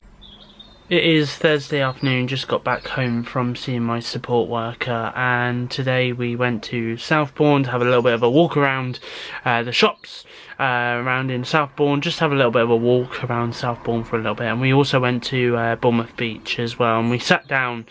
I had a McDonald's with me, which of course was takeaway, and he went and got a burger from Burger King, so we sat down at the beach and had that. And I'll tell you what, today has been a little bit of an eye-opener outside in the real world, because I've not been to Bournemouth Town for about a week, pretty much. You know, and it is definitely a different atmosphere than what it was about a week ago. You know, there was hardly any people around. There was cafes and well, just cafes really, and like fast food chains as well, which are starting to bring into effect the whole takeaway only service. They're not providing eat-in. I mean, Pret a Manger is another cafe that we walked past actually in Bournemouth Town, and they're doing takeaway service. Clark's, the shoe shop Clark's, is currently shut at the moment. And obviously McDonald's, they're now doing takeaway only, they're not doing eat-in option. Burger King, I'm very surprised about, but at the moment Burger King are still doing eat-in option as well as takeaway, so I don't know how long that's going to last for. I'm not too certain about KFC, but I mean, to be honest, I mean, there was still the same amount of people that there would normally be in Wetherspoons, despite the government saying for people to avoid pubs, restaurants and all of that. So I'm still a little bit surprised that a lot of people are still descending into Wetherspoons, but there we go. And yeah, I mean, it was just a different atmosphere, to be honest, really different atmosphere. There was just hardly any people in Bournemouth town centre walking around. So, and it's the same with the beach as well. When we were sat at the beach, there was hardly anyone around. So it is different. It is definitely different. And to be honest, actually, I went up to Castle Point just before I got back, actually, to get some Lucozade from Asda. And I walked past a shop called Foot Locker, which again is another shoe shop like Clark's. And again, they've currently shut at the moment because of health and safety reasons. So hopefully they'll be opening at some point. But obviously they won't until further notice, until it is safe for them to do so. So yeah, there we go. Anyway, that is the latest that I did anyway with my support worker this week. Just going to bring you up to date with the figures at the moment, because the number of people who have died in England after contracting the coronavirus has risen to 128. That's up from 104 that was confirmed yesterday. I'm going to obviously let you guys know what's coming up on Netflix here in the UK from April, because by the time that April comes along, I'm not going to lie, but I think there's going to be a lot of people who will be in self-isolation, and you never know at this point in time, you never know. I might end up in self-isolation myself. But coming to Netflix in April 2020, they have got the second season to Afterlife, which of course the first season came out last year. It starred Ricky Gervais, and it proved to be a very popular show on Netflix, obviously, so they're bringing out the second series of Afterlife in April.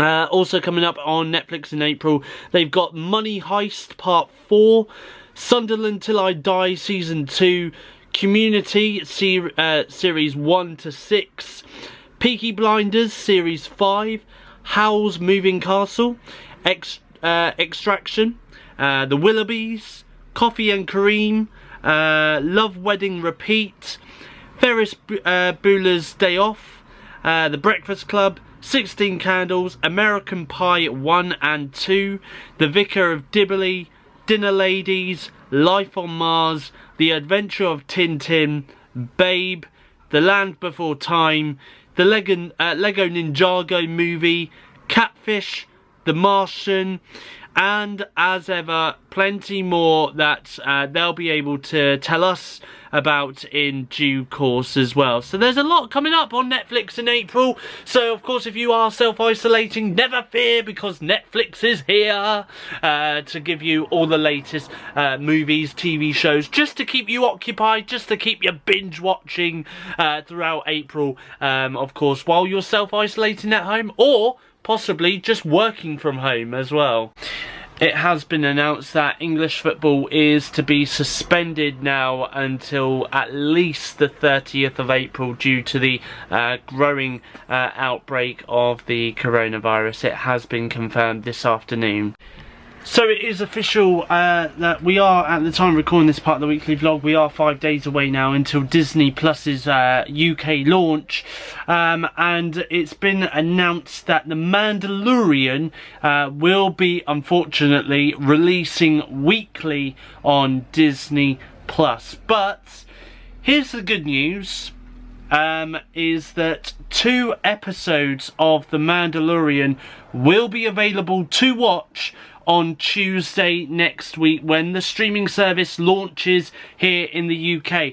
I can also confirm to you that with The Mandalorian is that the episodes will be releasing weekly on Fridays. So technically next week when the streaming service launches, you will get episodes 1 and 2 available on Tuesday, and then on the 27th of March, which at the time of recording this is next Friday, you will have episode 3 on the streaming service. So technically by the end of next week, when the streaming service has officially launched, obviously we get to the weekend, next weekend, we will have 3 episodes of The Mandalorian available to stream on Disney+. That's some good news in a way. That's half of the season available to watch on the streaming service. And then of course we've just got the final 3 episodes, final 3 or 5 episodes left to watch of The Mandalorian, which of course will be available weekly on a Friday on Disney+. So it is Thursday evening and it's just coming up to 6 PM at the time recording this part of the weekly vlog. The Coronavirus Daily Conference has just finished here in the UK, and Boris Johnson has updated the nation as to what they plan to do next. Today in the conference he announced that he will be, if we all listen to the government's advice and of course stay away from the pubs, clubs, restaurants, cinema, etc, etc, then of course we could tackle this coronavirus as a country between now and the next 3 months, the next 12 weeks. That is his message from today's Coronavirus Daily Conference update.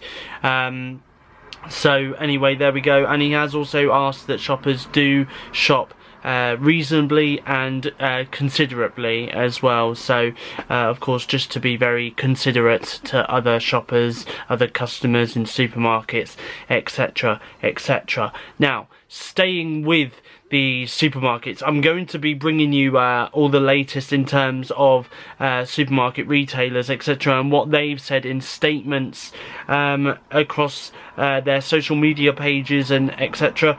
I want to start with Wetherspoons, which of course is a pub, and I know that obviously the government have advised for people to stay away from pubs such as Wetherspoons, for example, but obviously Wetherspoons are still open. Wetherspoons are still open to the public, but they have taken some precautions, which I'm going to read to you now what that precaution is. It says here, "Dear customer, we wanted to update you on the precautionary measures which Wetherspoons is taking to minimise the spread of COVID-19 to both customers and our employees. We will remain open with additional precautions until the government tells us otherwise. To enable social distancing, once you have ordered your drinks, please find a table and avoid standing at the bar. Our tables will be well spaced, and we ask that customers respect others by choosing alternative tables in the pub. You can use our app to order food and drinks to be delivered to your table. Other precautions include, but are not limited to, all payments where possible being made by card transactions rather than cash transactions, providing regular updates to all employees, reinforcing personal hygiene controls, emphasising to both customers and employees frequent and proper hand washing, educating our employees on prevention, cleaning and sanitising contact points more frequently, our dish desk glass washers, fully sanitising all cutlery, plates, cups and glassware after every use. We are continuing to take account of official guidance from the UK government and Public Health England. Kind regards, John Hudson, which is the chief executive of JD Wetherspoons here in the UK.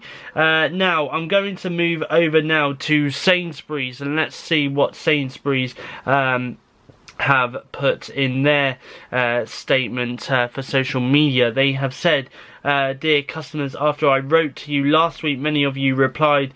You wrote to share your concerns about our elderly and vulnerable customers and to ask if we can do more to restrict the number of items each person can buy.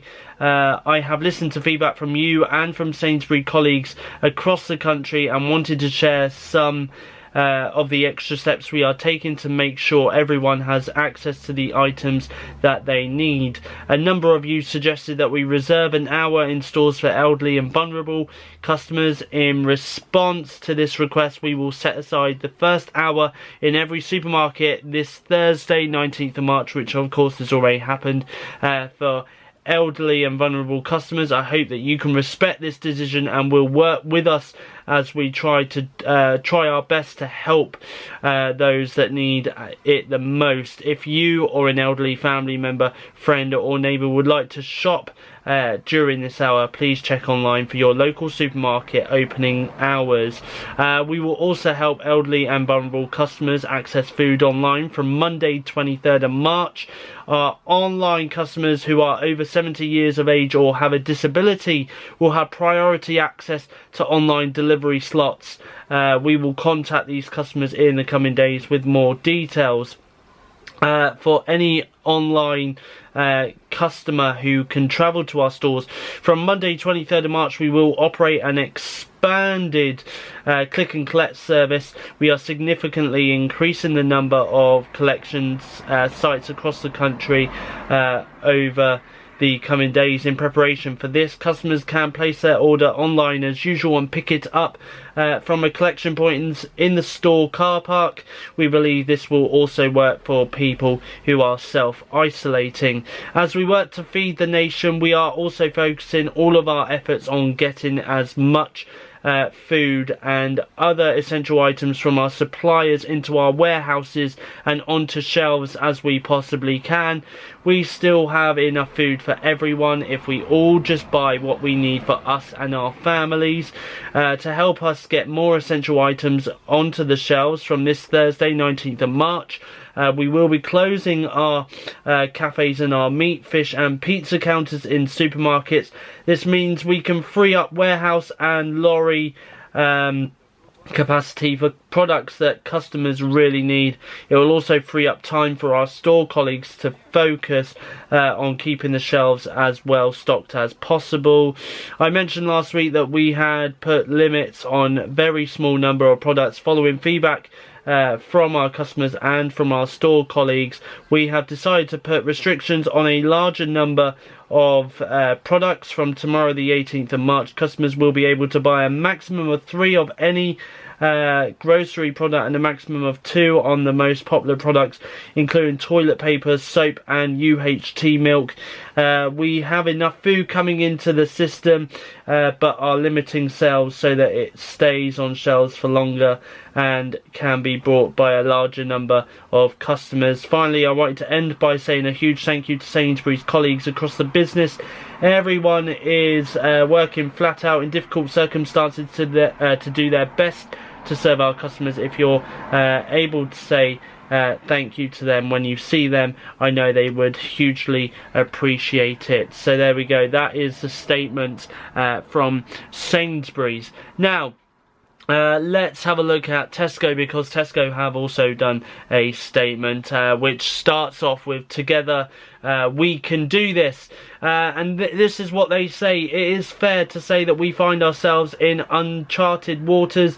COVID-19 is bringing a change to the UK, and it's clear that lots of things are going to have to shift around in order to help us cope.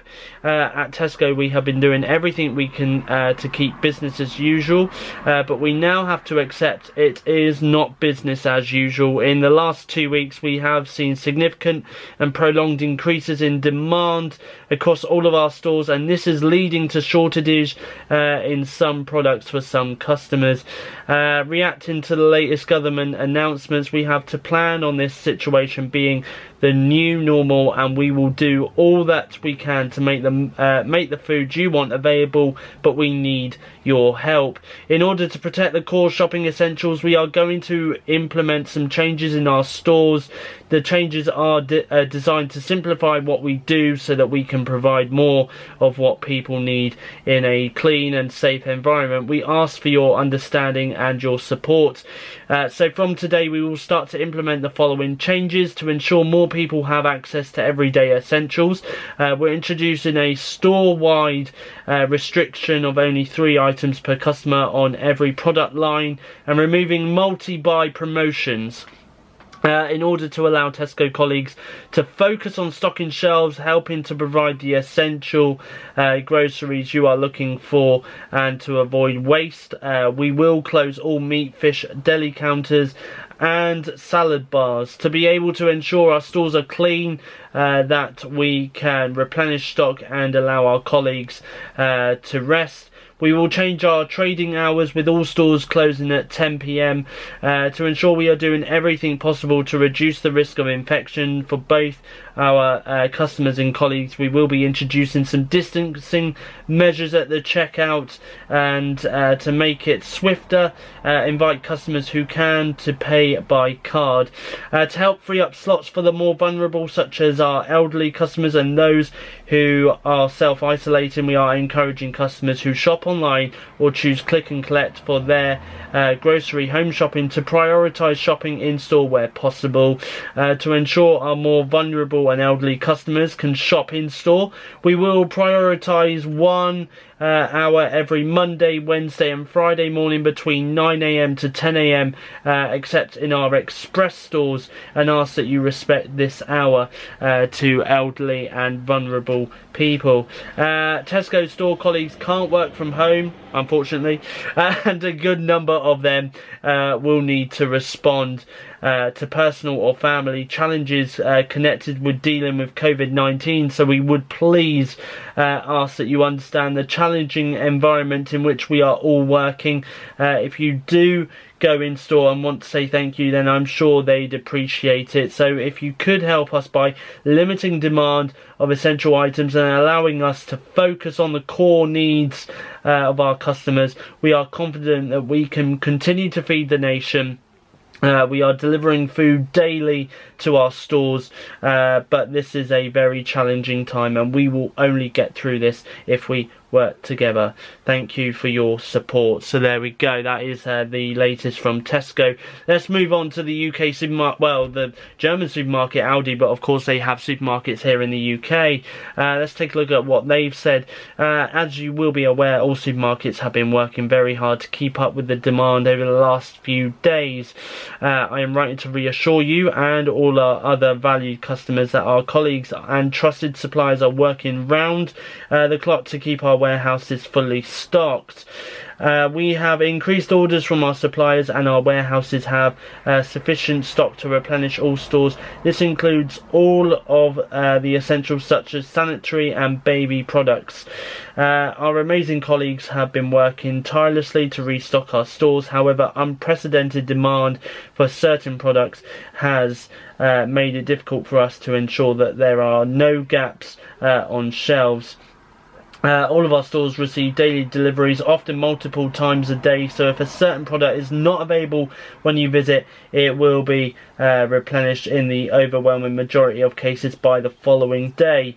We have taken action to discourage people buying more than they need. Customers are currently limited to buying 4 items of any one product during each visit. This is still significantly more than most customers would buy in a normal shopping trip, and we hope this temporary restriction will give as many customers as possible the opportunity to get what they need every time they visit. I'm sure, like me, you are also concerned about those who are vulnerable at this time. Not everyone has the financial or practical resources to buy in bulk, including our elderly customers. We all have a responsibility to ensure we only buy what we and our families need. If we shop as we normally do, our stores will quickly return to normal. Finally, my sincere thanks to you for your continued support, and to every single one of our colleagues. It's the people at Aldi that make our business special, and they have come together like never before to serve you, our customers, during this extremely busy time. With very best wishes, Giles Hurley, CEO, Aldi UK and Ireland. So there we go, that's what Aldi have said. Let's move on to Marks and Spencer's M&S here in the UK, and they've said a thank you to their customers and colleagues. Let's see what they've said over on social media. They've said that for over 135 years, M&S, our customers and the communities we serve have faced into challenges, big and small, and come through them all by supporting each other and working together. Now, as ever, the entire M&S team across our stores, our support centres, our warehouses and in our supply chain is working tirelessly to deliver for our customers. This is only possible through the dedication of our colleagues, and I would like to express my thanks to each and every member of the M&S family. I would also like to say a huge thank you to you, our customers, for your loyalty and understanding during these exceptional times. However, events unfold, M&S is here to help, and we have already put in place new measures to support our customers and colleagues. Colleagues across our stores and supply chain have been provided with additional hygiene products to use, and extra cleaning is taking place to keep up our excellent standards for you and our teams. Colleagues from our clothing and home team will be joining our food team so that we can continue to give the magic and sparkle service you rely on at M&S despite increased demand. Our expert fitters are still available to advise customers on the right styles and sizes for you, but we have paused our cubicle based bra and suit fit services. We have long-standing relationships with the farmers, growers and manufacturers we work with, and together we are increasing the amount of food we make here in the UK to help meet customer demand. Now as ever, you can be confident that the food you buy from M&S is responsibly sourced, and we are continuing to support and invest in our supplier partners to deliver trusted value every day. We will share helpful advice on what ways to store and save your food and cook delicious meals, so please keep an eye on our social channels. To make sure we can always deliver for you, we have now introduced a contact-free delivery experience for all clothing, home, flowers, hampers and wine orders. This gives the option of no hand-to-hand contact, and the driver can leave the delivery safely at your door. M&S Bank is set up to support you if you're concerned about the impact on your finances, and will tailor help to your individual needs. We are also offering currency refunds if you can no longer travel due to COVID-19. Throughout our history, our customers, colleagues and communities have relied on us during the most challenging circumstances. We don't take that lightly, and in the coming weeks we will share more about what we are doing to help you and the wider community, particularly its most vulnerable members. It's the kindness and support that we give to each other that will help us get through these unprecedented times. Take care, and a big thank you from all of us, Steve Rao and the M&S team. So there we go, that is what M&S have said.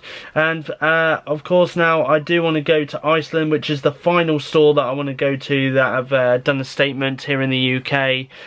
So let's take a look at what they said. This morning we saw a huge response to our priority store opening hours for the elderly and the vulnerable.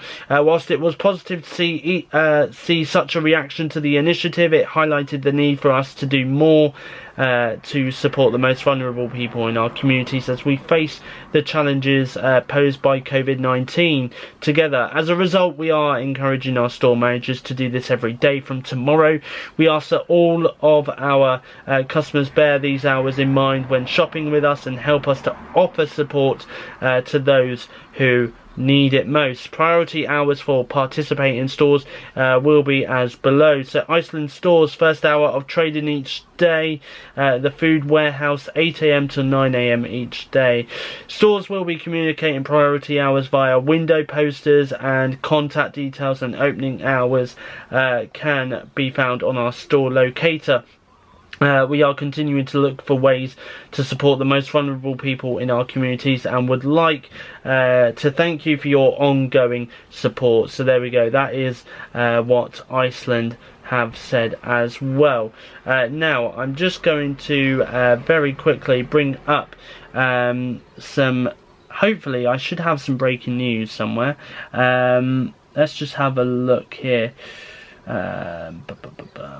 Actually, let's take a look at this because Sky News have understood that the government has asked Mobile Network O2 to hand over anonymous mobile phone location data in order to ensure people are following social distancing guidelines during the COVID-19 outbreak. So there we go, that is the latest from them.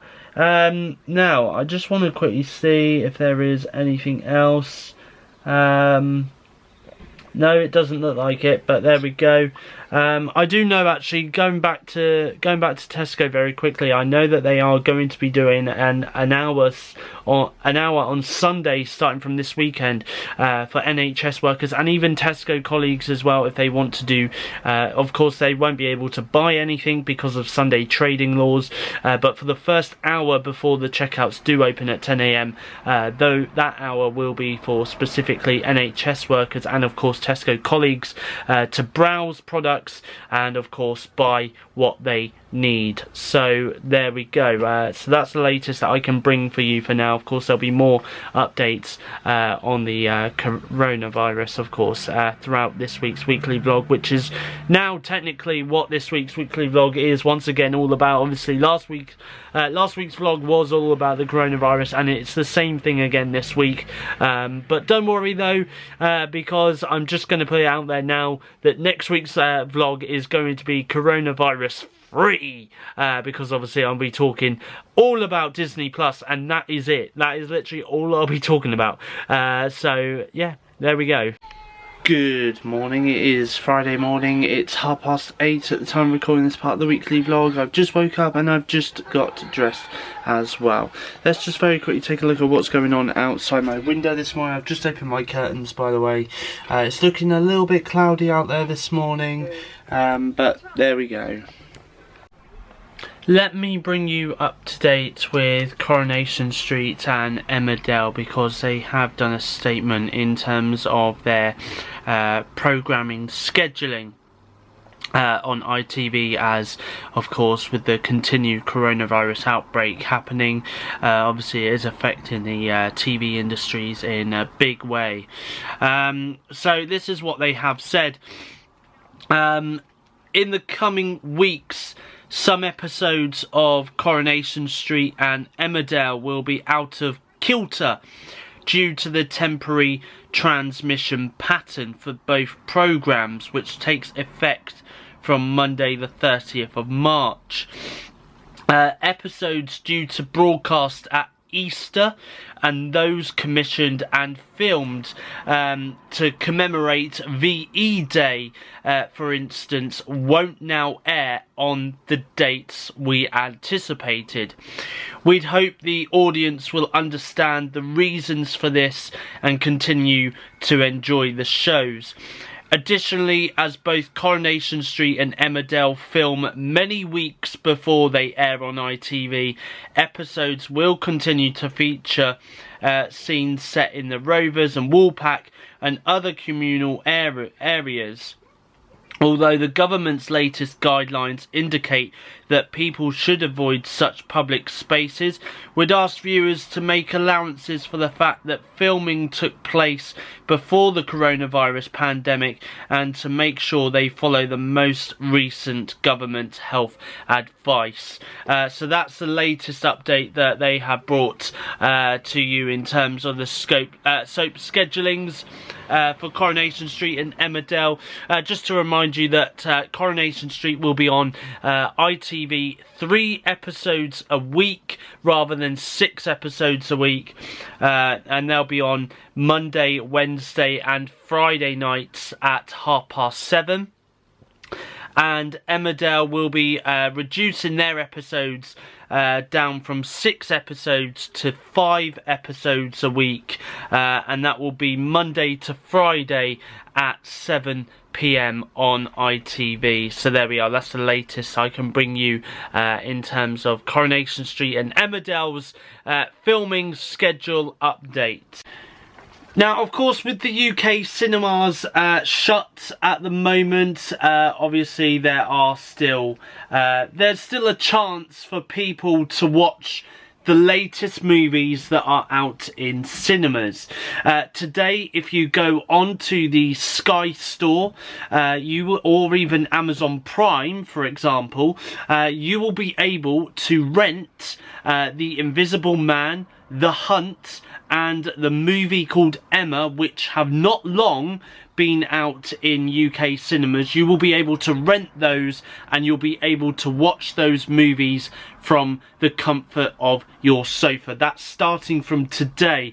I also can reveal as well that Trolls World Tour, which is the sequel to the movie Trolls, is also going to be coming out and available for home rental from the 6th of April, when it was due to be out in UK cinemas on the 6th of April as well. So even though the UK cinemas are shut, but people at home can still take advantage of going to see the latest movies on not so much the big screen, obviously on their own TV screens from the comfort of their home.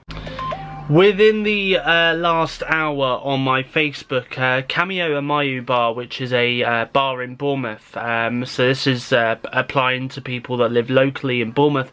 There is a statement from them with an image that says the party will return. This is what they have put on their Facebook. Due to recent circumstances, our team has come to the decision to close all nightclubs in an attempt to prevent further spread of COVID-19. After thorough consideration and statements provided by the government, we feel it's best to say a temporary goodbye until circumstances improve.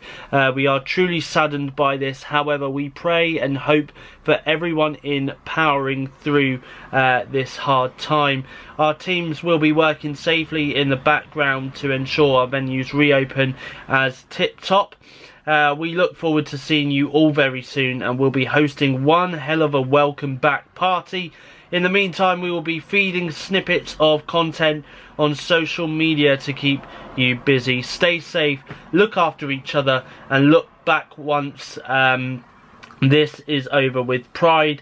And remember, we are one nation under a groove. So there we are. That's Cameo's statement, of course, where they have decided to close their doors temporarily here in Bournemouth. They've decided to close their doors temporarily on all their nightclubs in Bournemouth until the prevention, the prevention of the spread has come to a halt. So there we go. Okay, so you may or may not know already, but after next week's weekly vlog, which is weekly vlog number 60, I am going to be suspending my weekly vlogging for the time being, obviously due to the coronavirus outbreak. I don't think right now is right for me to continue doing my weekly vlogs until the foreseeable future, so don't worry. The weekly vlog will return at some point in the future, but I have got some alternative YouTube videos coming up while of course we have this coronavirus crisis going on, and of course I will be updating you guys with the coronavirus hopefully every week.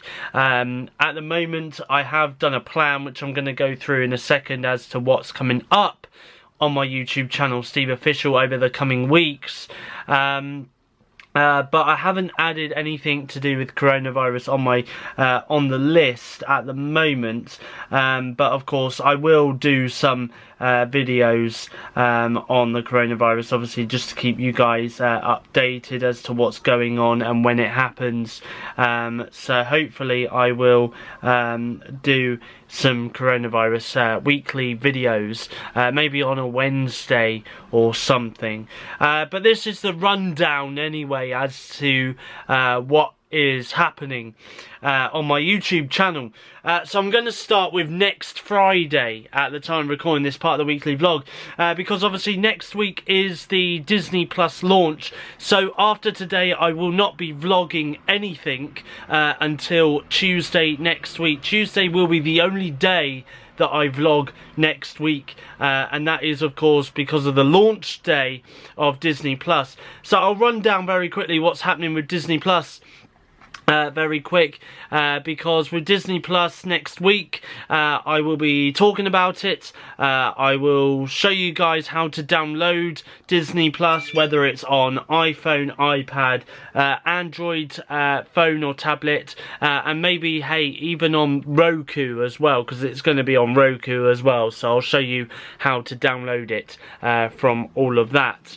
But anyway, so there's that, and there's also I'm going to be showing you the layout of the app on both Android TV and on iPad and iPhone as well, just to show you how it's laid out, and I'll also show you how it works. I'll show you my suggestions, my recommendations of what to watch on the streaming service. That's all coming up, by the way, in hopefully an hour-long vlog that I will do next week. Okay, so that's coming up next week. Then so that's on Friday the 27th of March. Okay, that'll be my last weekly vlog. That's weekly vlog number 60, the Disney Plus launch day. And then we then go into the post no vlogs. So Saturday the 28th of March. Now obviously there are a couple of features that I do on the weekly vlog each week, which I'm going to be keeping, which I'm going to be uploading onto my YouTube channel every week. Now of course on my weekly vlogs I've been doing the top 10 UK charts. Now I've decided that I'm going to be doing, rather than the top 10 UK charts, I'm going to be showing you the full top 40 UK charts for this week, for the week. So that's going to be starting from Saturday the 28th of March.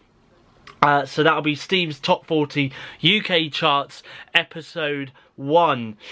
Sunday the 29th of March, again another feature that's on these weekly vlogs that I've decided to keep on my YouTube channel, just to keep running on my YouTube channel, will be Steve's How Many Steps feature.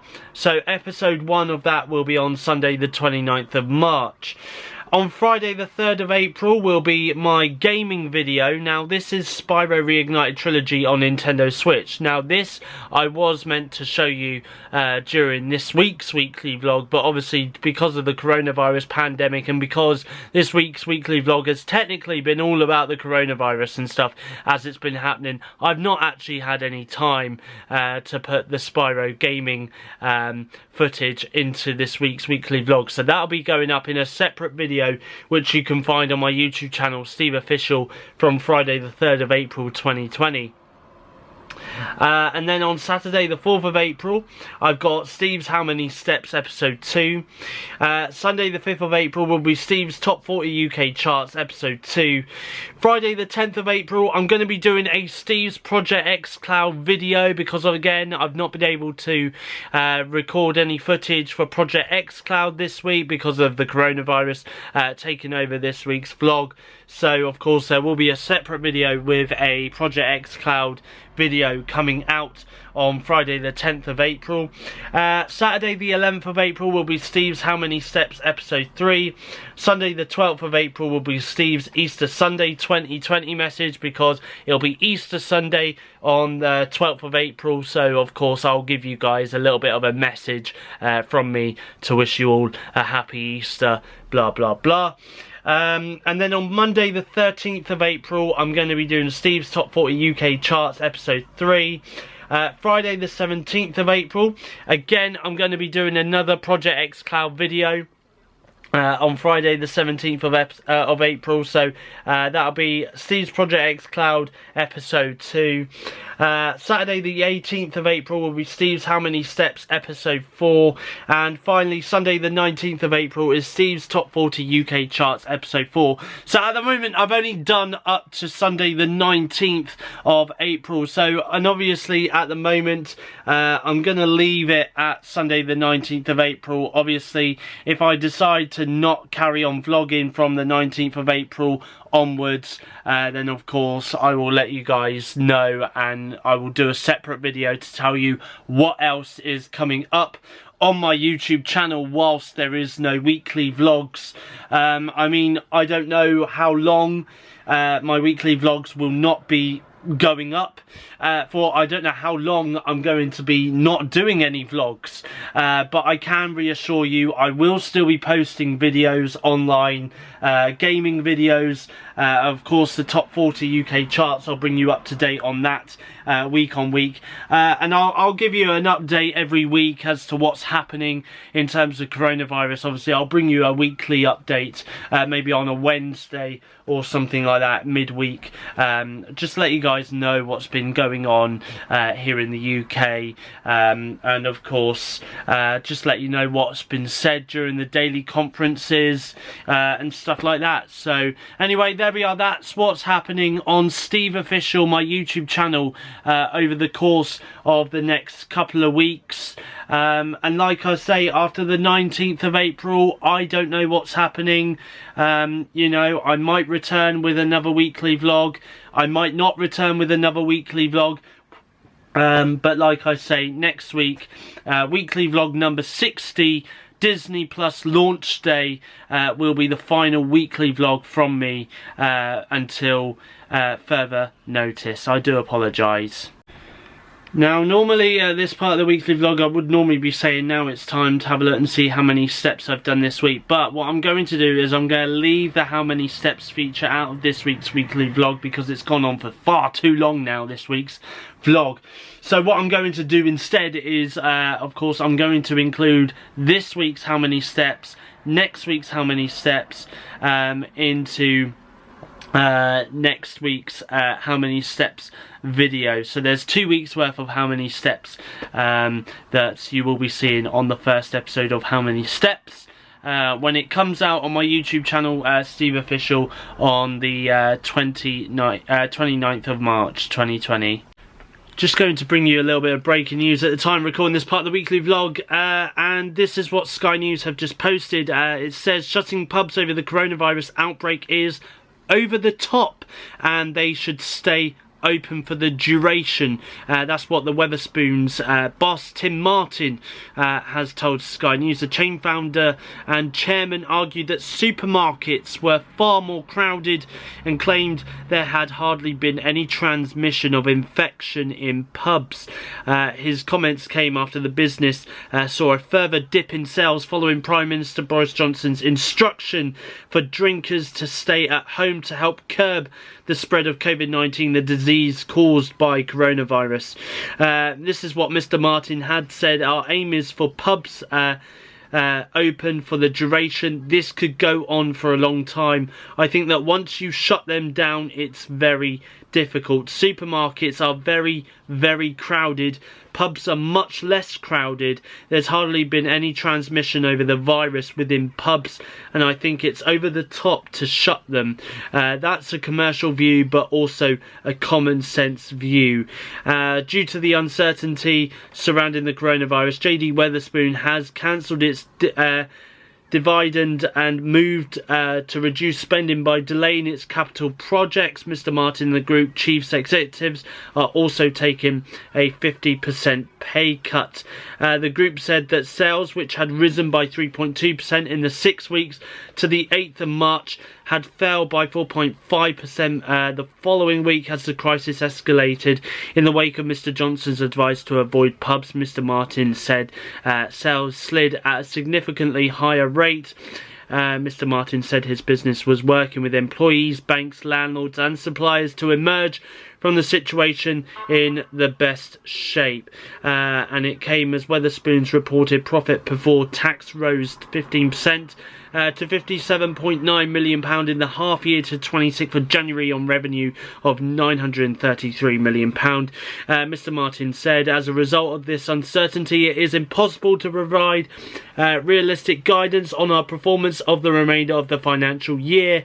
However, he said, based on the actions of the company and steps taken by the government to shore up businesses, the firm believed it has sufficient liquidity to maintain operations at a substantially lower level of sales. So there we are. That's the latest from the boss of Wetherspoons, who says that it is over the top to shut pubs during this difficult and uncertain times while the spread of the coronavirus continues. Okay, well that is it. That's everything I'm going to bring up to date with this week here on the weekly vlog. Thank you for watching. I hope you've enjoyed this week's weekly vlog. I do apologise that a lot of it was about the coronavirus, but obviously there are other things that I have spoken about. Obviously the Xbox Series X, PS5, etc, etc. That's all been talked about as well this week, so which ain't too bad.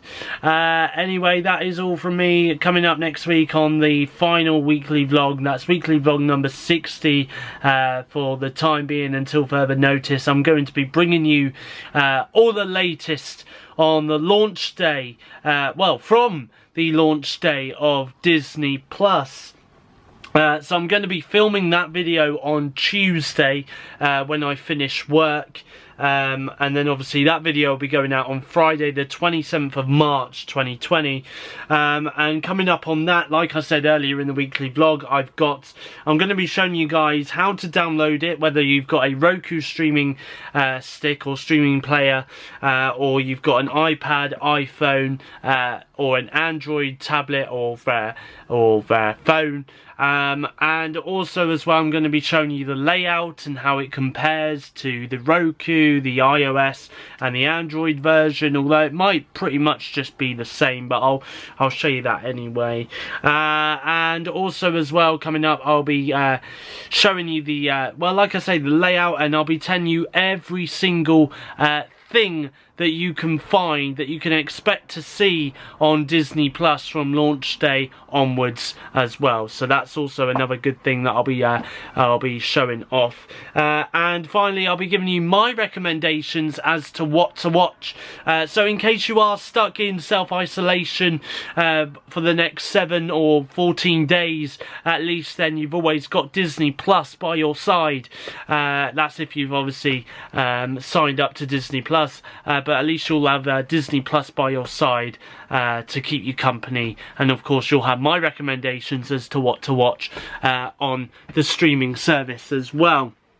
And then maybe towards the end of that vlog, I'll give you my thoughts and my review on Disney Plus, the streaming service itself, and what I think of it as well. So that's coming up on the 60th and the final weekly vlog until further notice next Friday, and that should be going up on my YouTube channel around about 6 PM UK time. But anyway, from me, stay safe whatever you're doing, and just stay healthy as much as you can. And of course, I will be back with my next YouTube video, like I say, next Friday, weekly vlog number 60. From me, it's goodbye. Thanks for watching, stay subscribed, and stay safe.